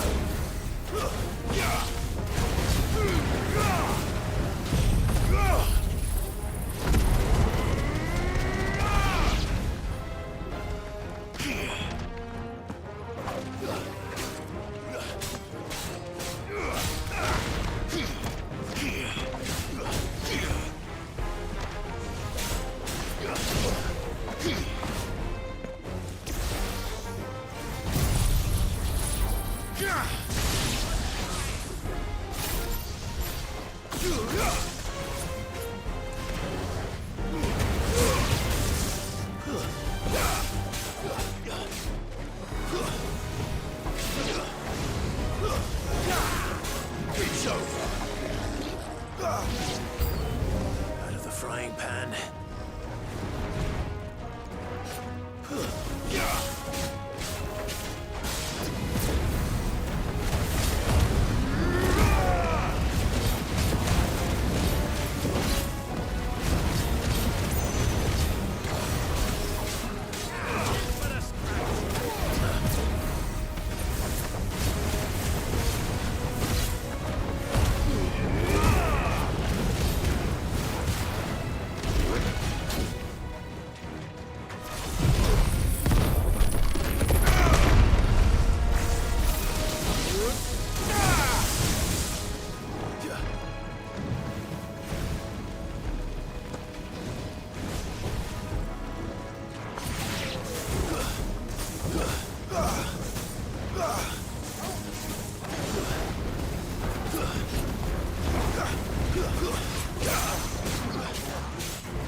Let's cool things down a bit. Let's hope it's enough to keep the baths from boiling.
There it is. Drake's Fang.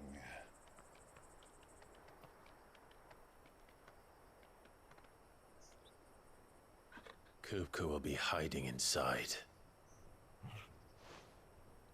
Along with goodness knows how many guards, all on highest alert. You'll need to keep your wits about you if you're to reach him. So be careful. I will, Uncle.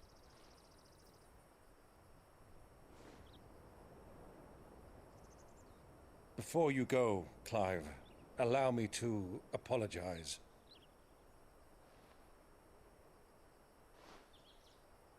After what befell at Phoenix Gate and the crisis that followed in its wake, I fled. I retreated to my counting house and danced attendance upon the vicereine in the hope it would bring me favor. I betrayed my nation to save my skin, like the coward I am.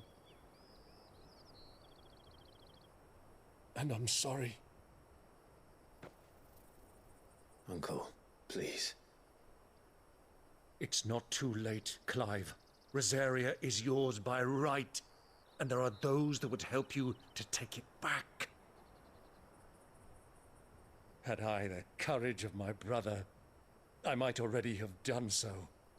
But that ship has sailed. You, however... No. Forgive me, but I cannot. I fight to build a new world now. A better world. Where men can live and die on their own terms. I was raised in a nation that strove to improve the plight of bearers.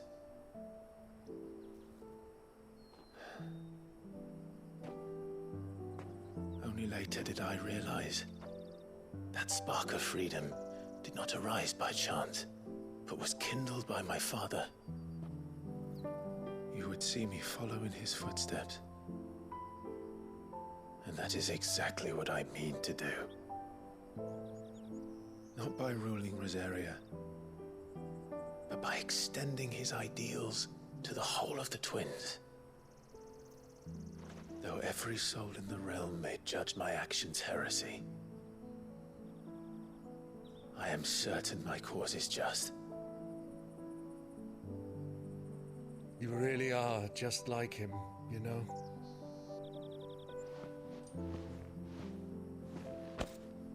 Thank you, Clive, for coming back to me. I am proud to call you nephew.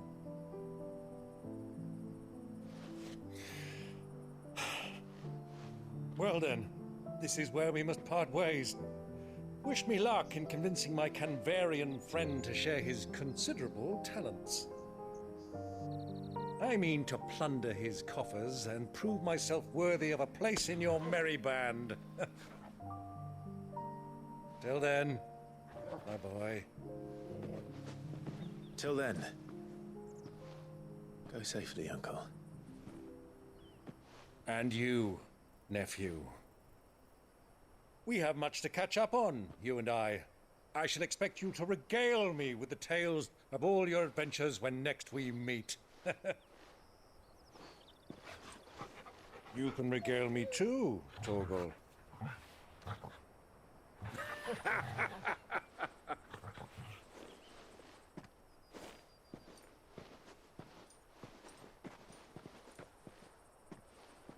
I'm coming for you, Kupka.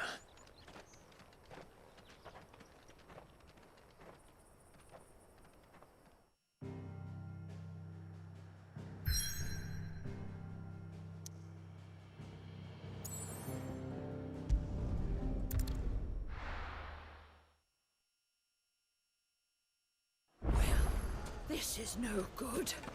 I was hoping to...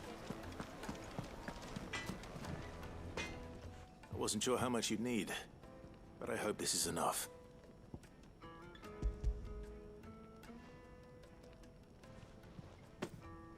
You are one of the good ones, you know that. You and that merchant both, she's got quite a gift for teaching that one.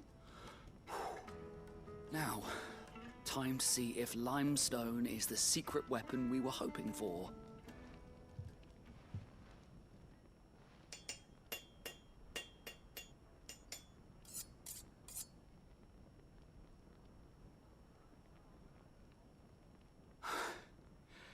That'll do, I reckon. A knife forged from the very rocks of Dalamil. Her spirit, if you will. It's a fine-looking blade. I only hope Master Lubor agrees. That sounds like my cue. And just as well. I was getting tired of waiting. I'm sorry, Forge Master Lubor. Let's take a look then, shall we? First things first, Sava, do you think this is a carving knife worthy of the fine people of Dalamil? I'd like to think so. But what do you think? What do I think indeed? It's sharp-ish, but it won't last long with hard use. And it's heavy, heavier than it should be. You might not think it just to hold it for a moment, but sell that to a cook and you'll never hear the end of it. It looks like someone paid a visit to the terraces. The limestone was a step in the right direction, granted, but one that still leaves you short of the mark. And I was so certain I had it all worked out. I don't know who you found to teach you that little trick, but it certainly shows initiative. Next question. How much do you think I would charge if I'd made this? Well, if it took you even a fraction of the time it took me, I would say you could demand a heavy purse. And who would be able to pay that? Hmm? The butcher? The hunter? The cooks over at the inn? Dalimil is home to humble traders, not wealthy lords and ladies. Rule number 1 in any business, Sava: know your customers. Yes, Forge Master. This is just about passable. But only just. I'd say you're worth keeping around a little longer. Starting tomorrow, you'll have an anvil of your own. I will. Thank you. I was wondering, what would you do if you were asked to forge a carving knife? I'd do what I always do. Ask who it's for. If it was for the butcher, I'd make sure it holds an edge. For the hunter, I'd make it as tough as Titan. For the cook, light as a feather. And for the nobleman, I'd make it cost an absolute fortune. There goes a master, all right. It looks like congratulations are in order. I couldn't have done it without you. So much for the Forge Master's riddle, though, eh? The spirit of Dalimil had nothing to do with limestone or anything much at all. Meaning, I had you run around for no good reason. You've passed your test. That's all that matters. You'll have a forge of your own in no time. And when I do, I'll craft you the finest carving knife you have ever seen.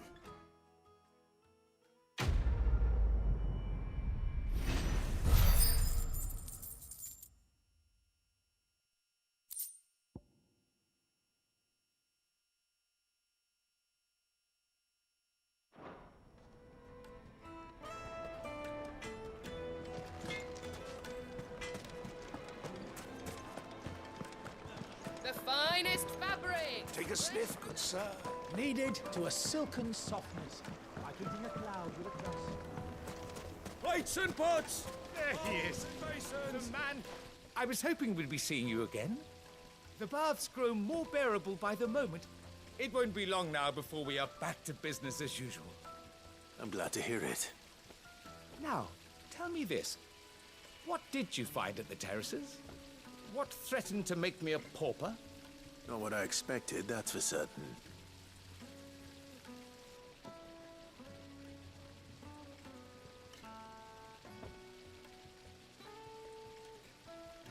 You tell a fine story. That's not to say I don't believe you, though. Creatures made of flame, eh? That's something new to worry about. But I burdened you with my worries enough already. Here, a small something by way of thanks. Right. It's high time I got back to work. With a little luck, the day might yet be salvaged.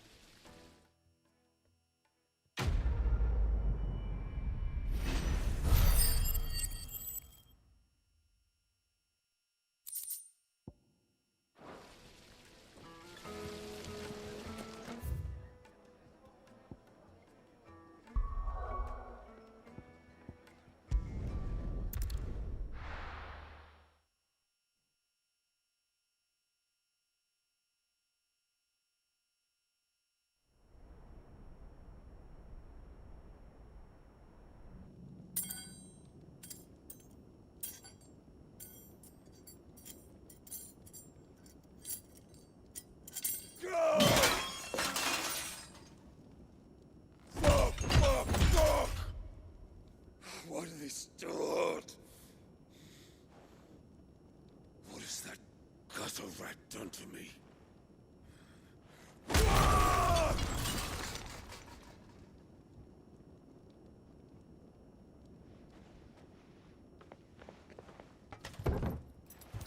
Out of my sight, witch! I'll kill you, Rosfield! I'll rip out your heart! I'll tear you limb from limb! Peace, Hugo. The table shan't hurt you any longer. He sought to humiliate me. Me! If you hadn't interfered, he would be dead! You truly believe you would have triumphed had the battle continued? Titan would have ground him into dust! And how would he have done that without his head? Shut up! You weren't strong enough, and you call yourself a dominant. Or rather, you did.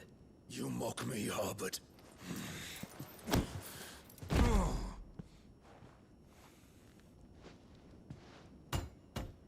Do you see, Hugo? You are weak. Fuck! But so long as that fire burns within you, there is still hope. There may yet be a way for you to take your revenge. Tell me, what must I do? Please, I'll do anything. Just tell me.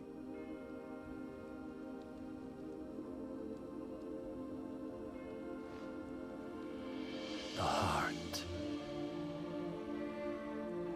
What of it? A Mother Crystal's heart is the most concentrated source of ether in all creation.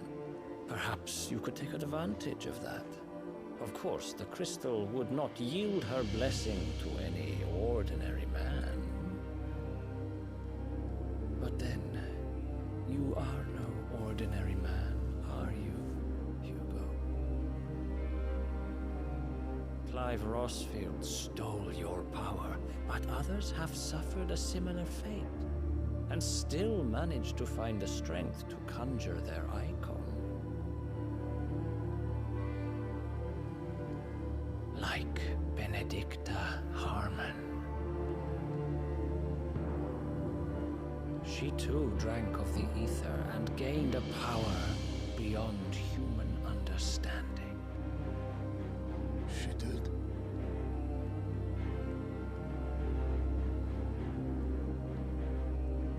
Benedicta.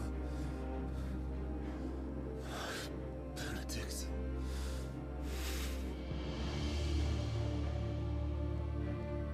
I'll do it. My love. I'll avenge you.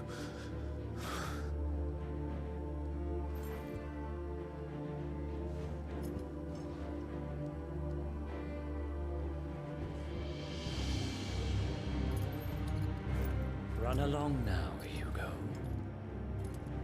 You need only follow the light.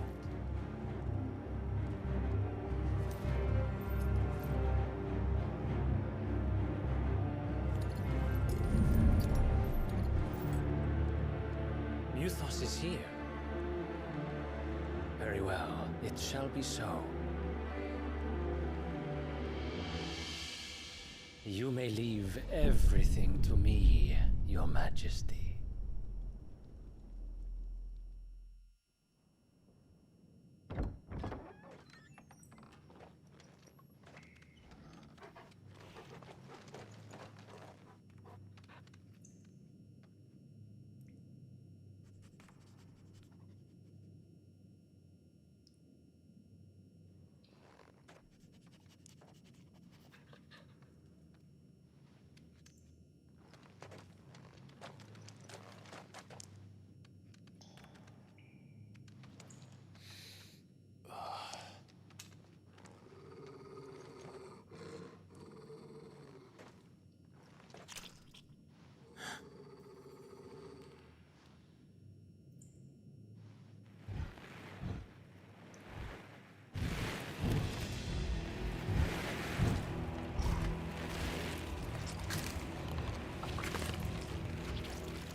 Royalists bring them from Ash?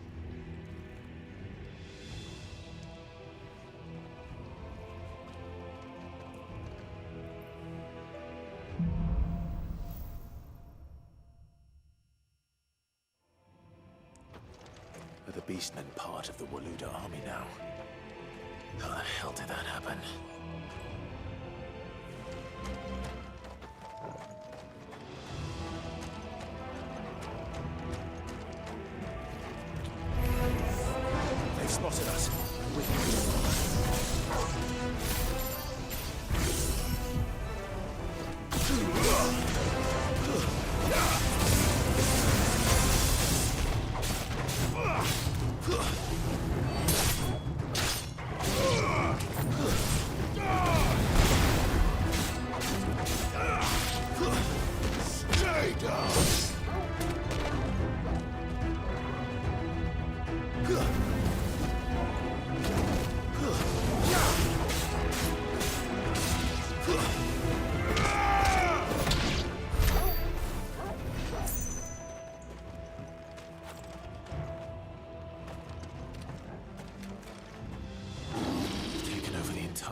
So much for the men of the Rock.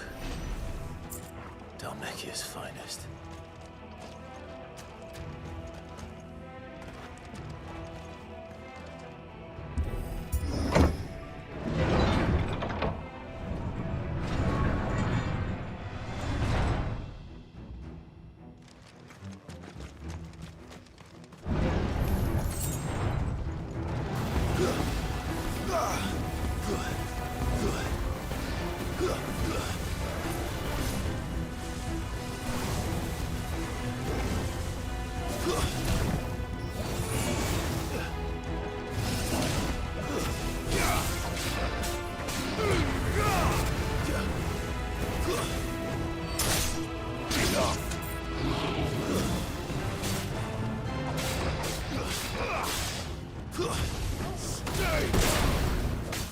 Farewell.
Stairs.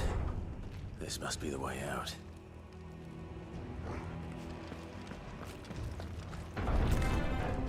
fight.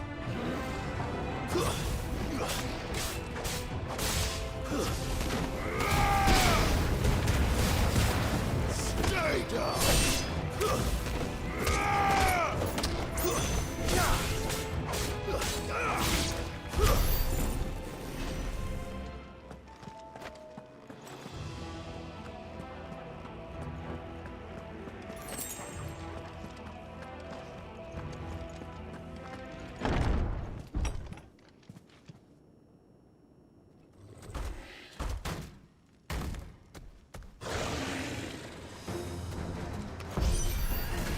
I won't be sneaking past this one.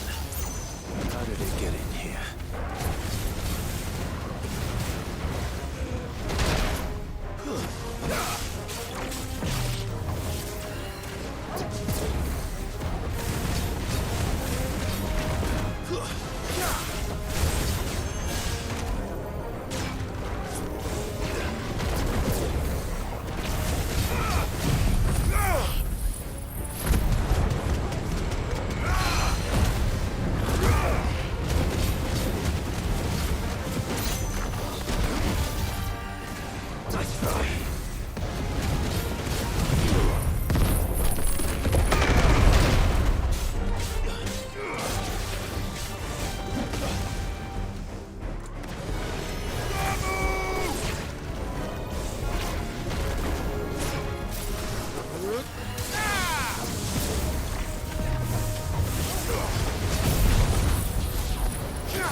Farewell.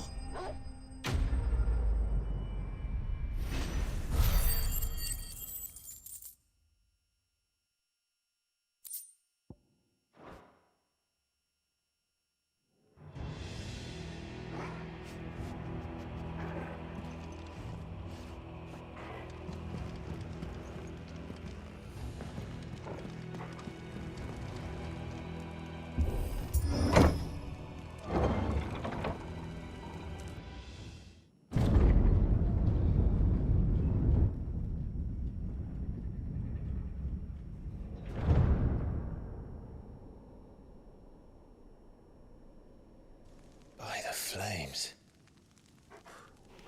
Come on, Torgal.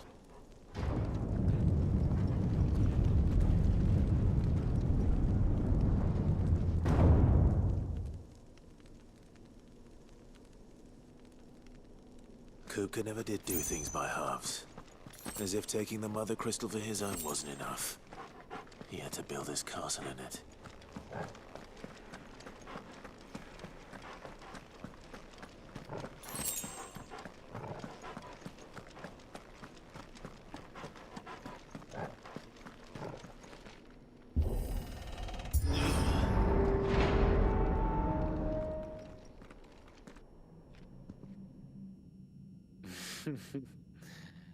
Let the trial begin.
Seems we're expected.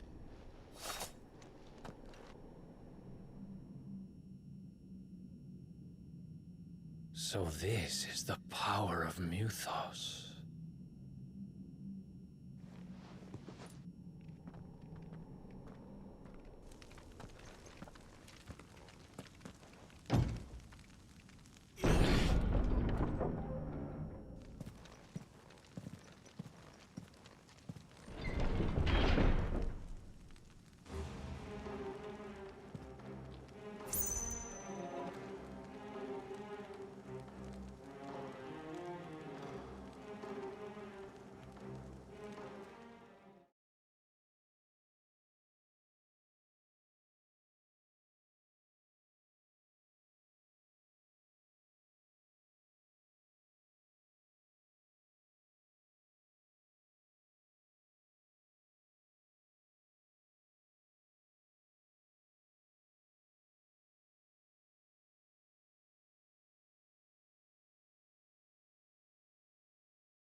Did the orcs do this too?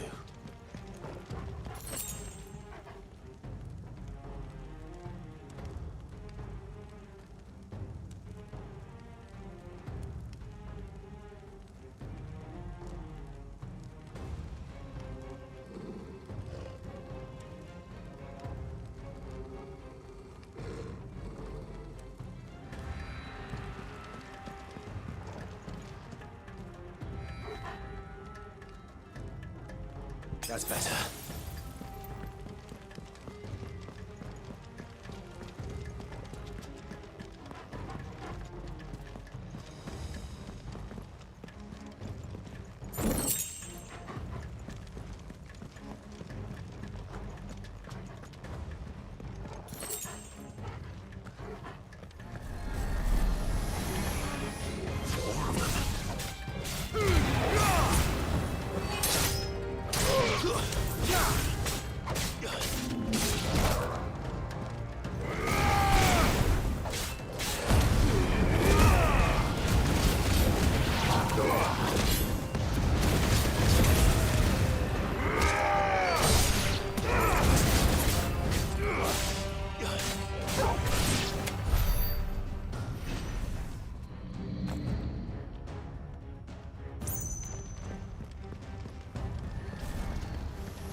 What the hell is going on? Are these things here for me? Or for him?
First orcs, now these nightmares. Is this your doing, Ultima?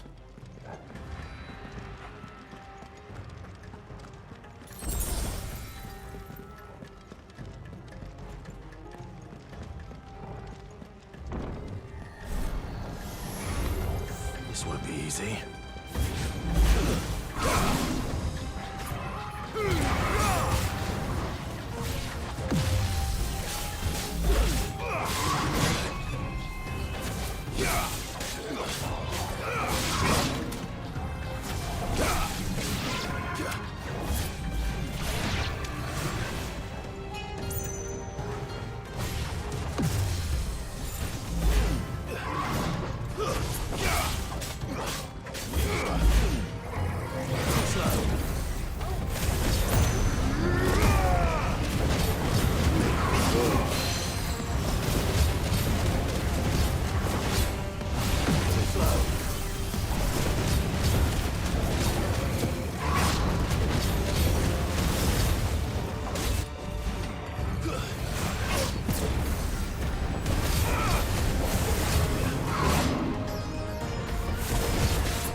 been busy, Kupka.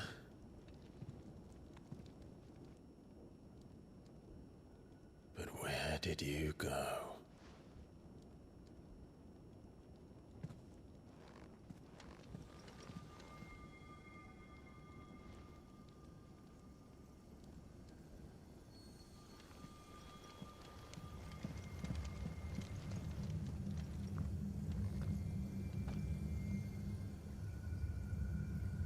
The heart.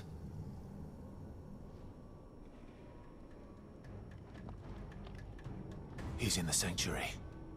I can feel it. Come on, Torgal.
Just what I needed.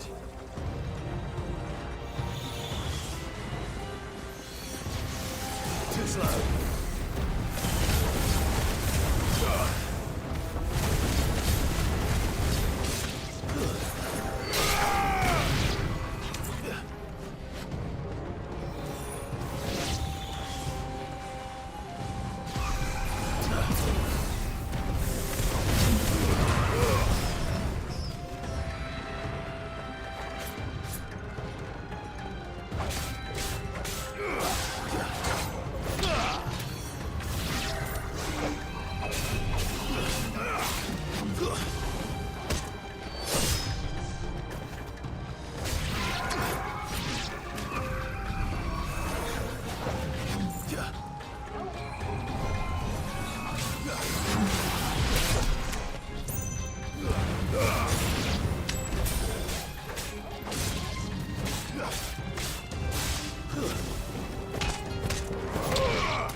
To them.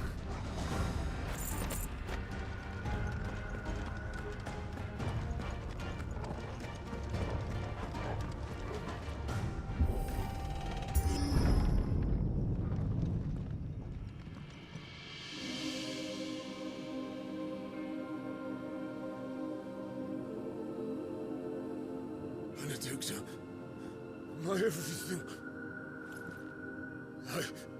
I've missed you so much. Kuka! I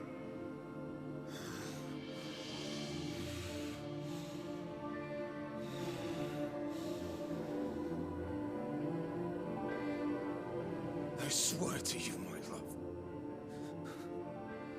we will never be parted again. What's wrong with him?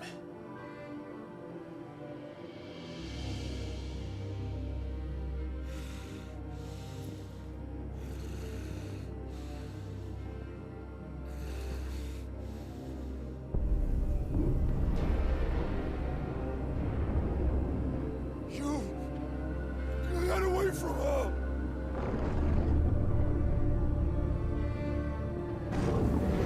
Benedicta!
But if you can do it, then so can I!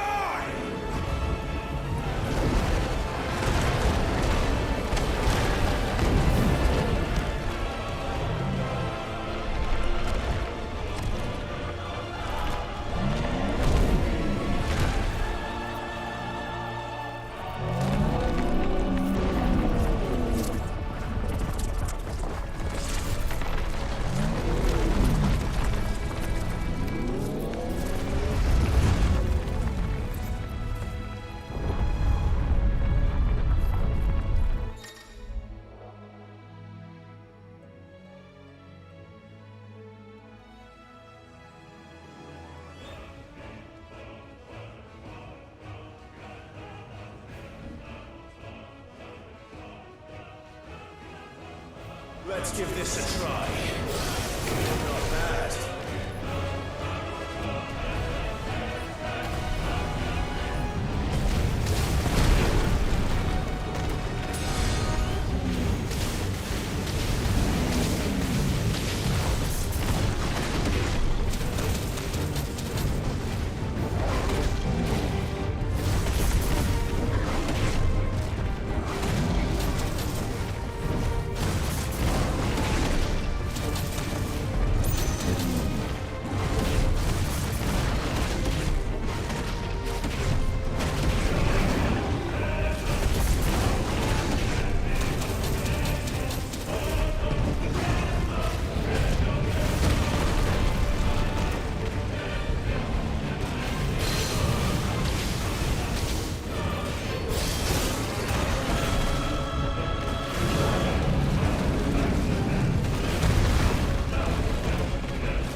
Joker!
Mortimer. What do you want? Your soul is tainted with worthless human will, yet your thirst for power remains undiminished.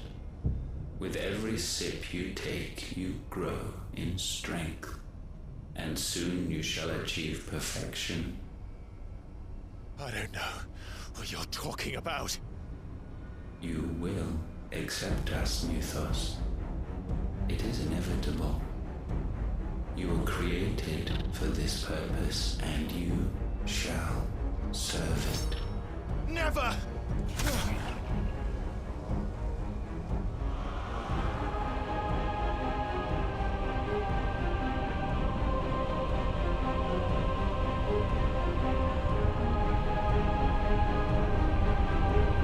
Fight it, Clive! Don't let him in! Consciousness. We see now. Human will is so insubstantial it cannot exist in isolation. You mitigate its weakness by interweaving it with your consciousness. We believed we had merely to purge you of your will to claim our vessel. It appears we first have to sever every thread of the consciousness that supports it. No matter. The time to build a new world is not yet upon us. We will contemplate.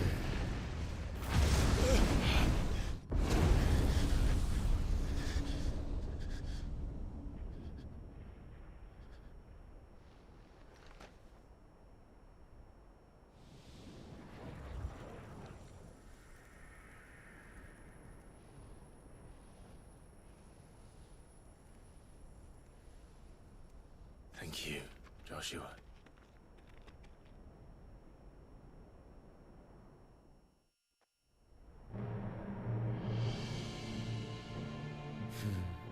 One can no more command the power of ether by drowning in its flood than one can constrain the tides by standing in the sea.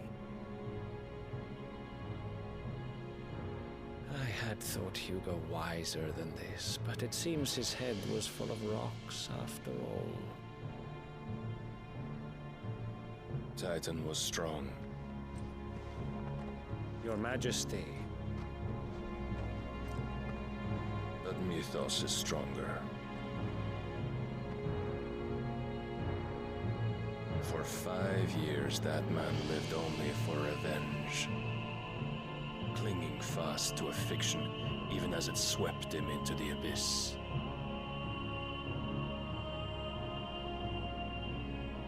One cannot change one's nature through force of will alone.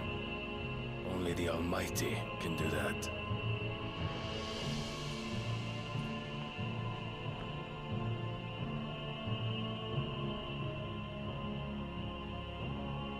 Hugo Kupka, the man who gave his life for a woman's head. A fool like all the rest.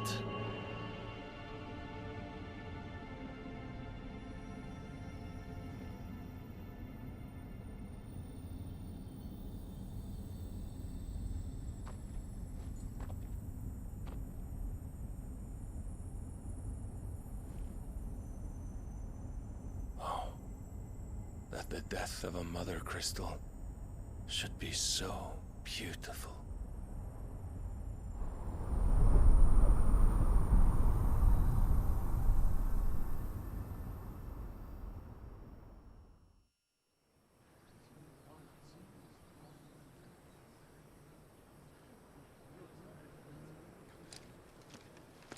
Some medicine, my lord?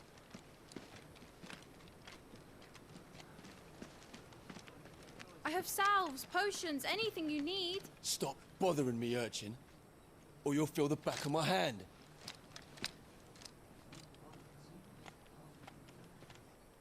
You must consider your health, my prince. If a show of force is needed to keep the Dalmex at bay, you may trust in your dragoons. I beg you to call on Bahamut only as a last resort. His strength comes at too great a cost. The Empire agreed to an armistice with the Republic, and yet the Emperor still plots its ruin. For now, the Dalmex suspect nothing, and as long as I can hold their gaze, war need not be inevitable. But more than that, Bahamut is the champion of the Empire. When our people look to the heavens, the sight of him gives them hope.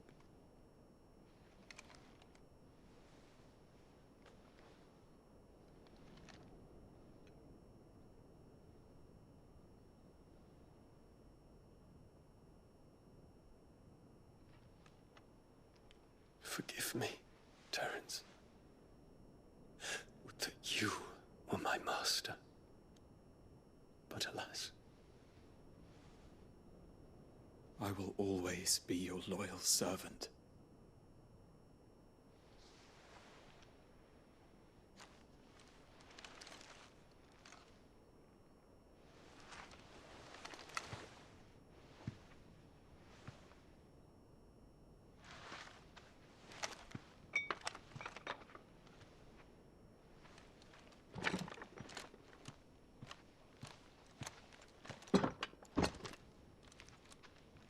Should the Council's brazen maneuvering prompt the Republic to tear up their own treaty and launch a new assault, our soldiers would advance to meet them, cutting across the Central Isles, but not in time to prevent their forces from breaching the southern defenses and storming Twinside.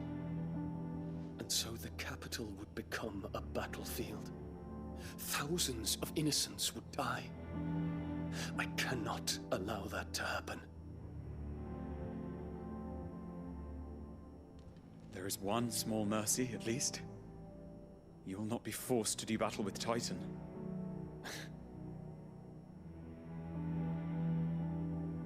Would that I could avoid doing battle at all. 1,000 pardons, Your Highness. What is it?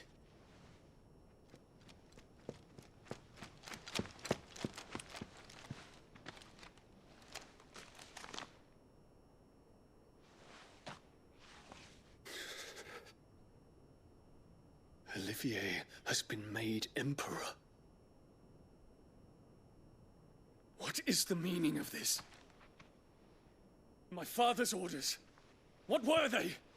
Quickly! Yes, Your Highness. His Radiance requests that Your Highness maintain position here and... Ah!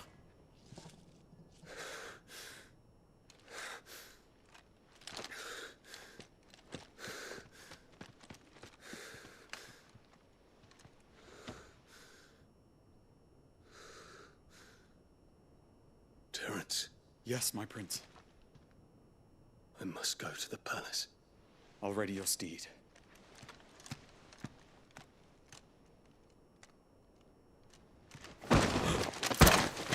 What is it now?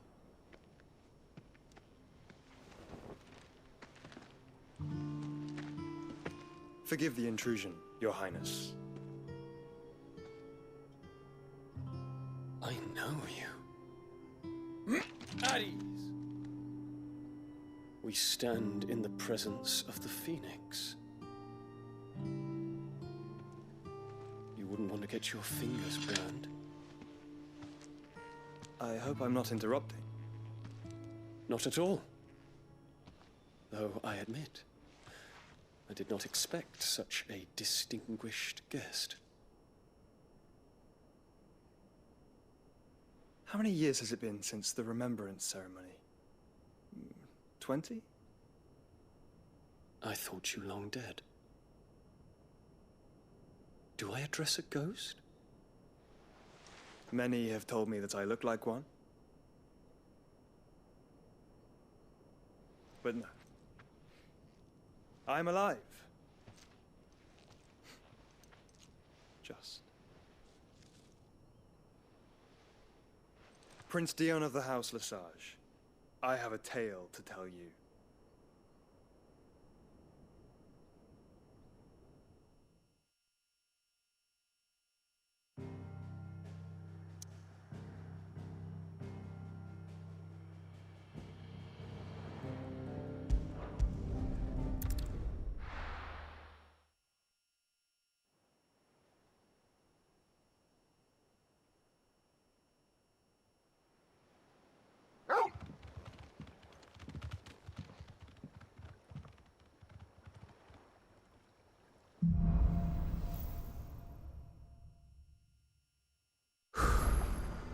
better give Otto the good news. Walkways need patching up. Home, Sid. Give me 50 good boards.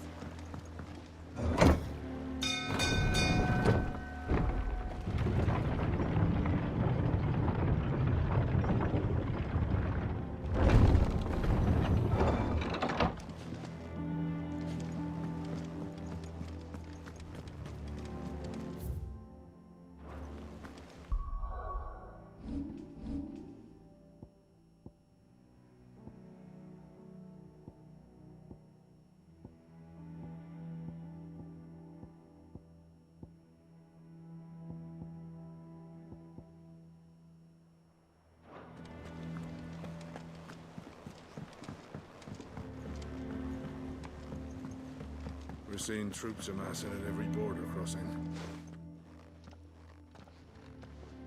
Clive, you're back. I am. And with glad tidings for once.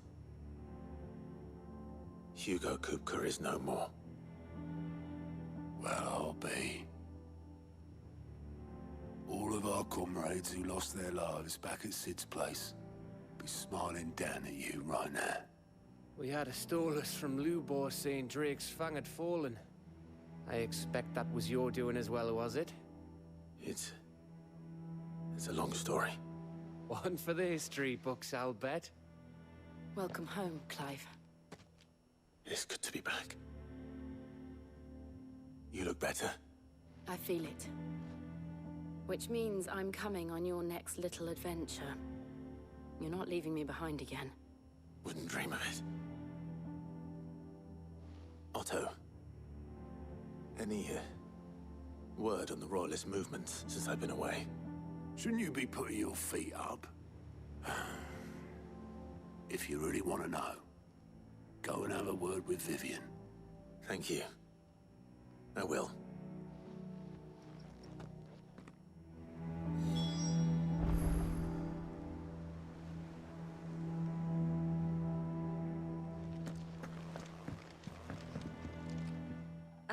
The conquering hero returns, and with hardly a scratch on him. I may have picked up one or two. Well, the fact that you came straight to me instead of visiting our resident physiker suggests that you picked up something more important. A scent. The scent of Waludas. The very same. But whatever plans Kupka was hatching with the Royalists, he took them to his grave. As did his men. Slaughtered by the orcs who'd taken over the Fang. Orcs, Vivian. I've never seen such creatures in Storm before. The Waludas must have ferried them over from Ash, but why? Why work to rescue Kupka only to invade his home, the mother crystal of an allied nation, and let both fall? It makes no sense. Do you know the tale of the blind men and the Adamantus? One can often be led astray by focusing too closely on individual details. One must instead see the bigger picture. And what bigger picture is there than my map?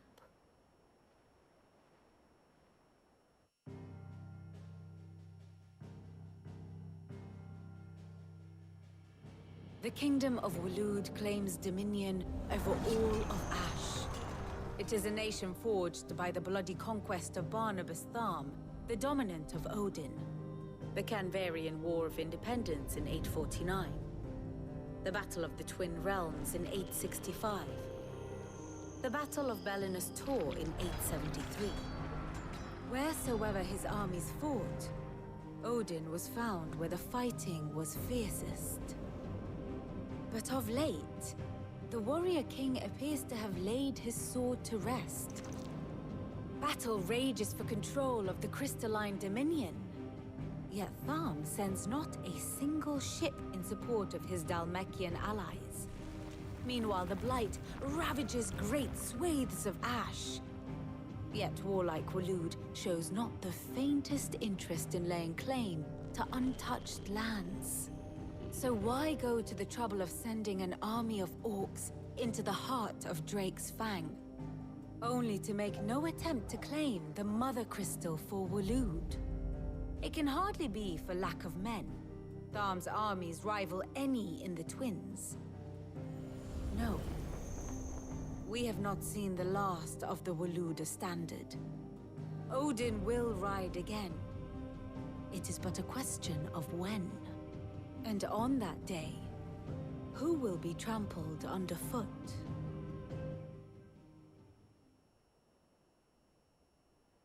In summary, I know not to what end the Royalists betrayed Kupka.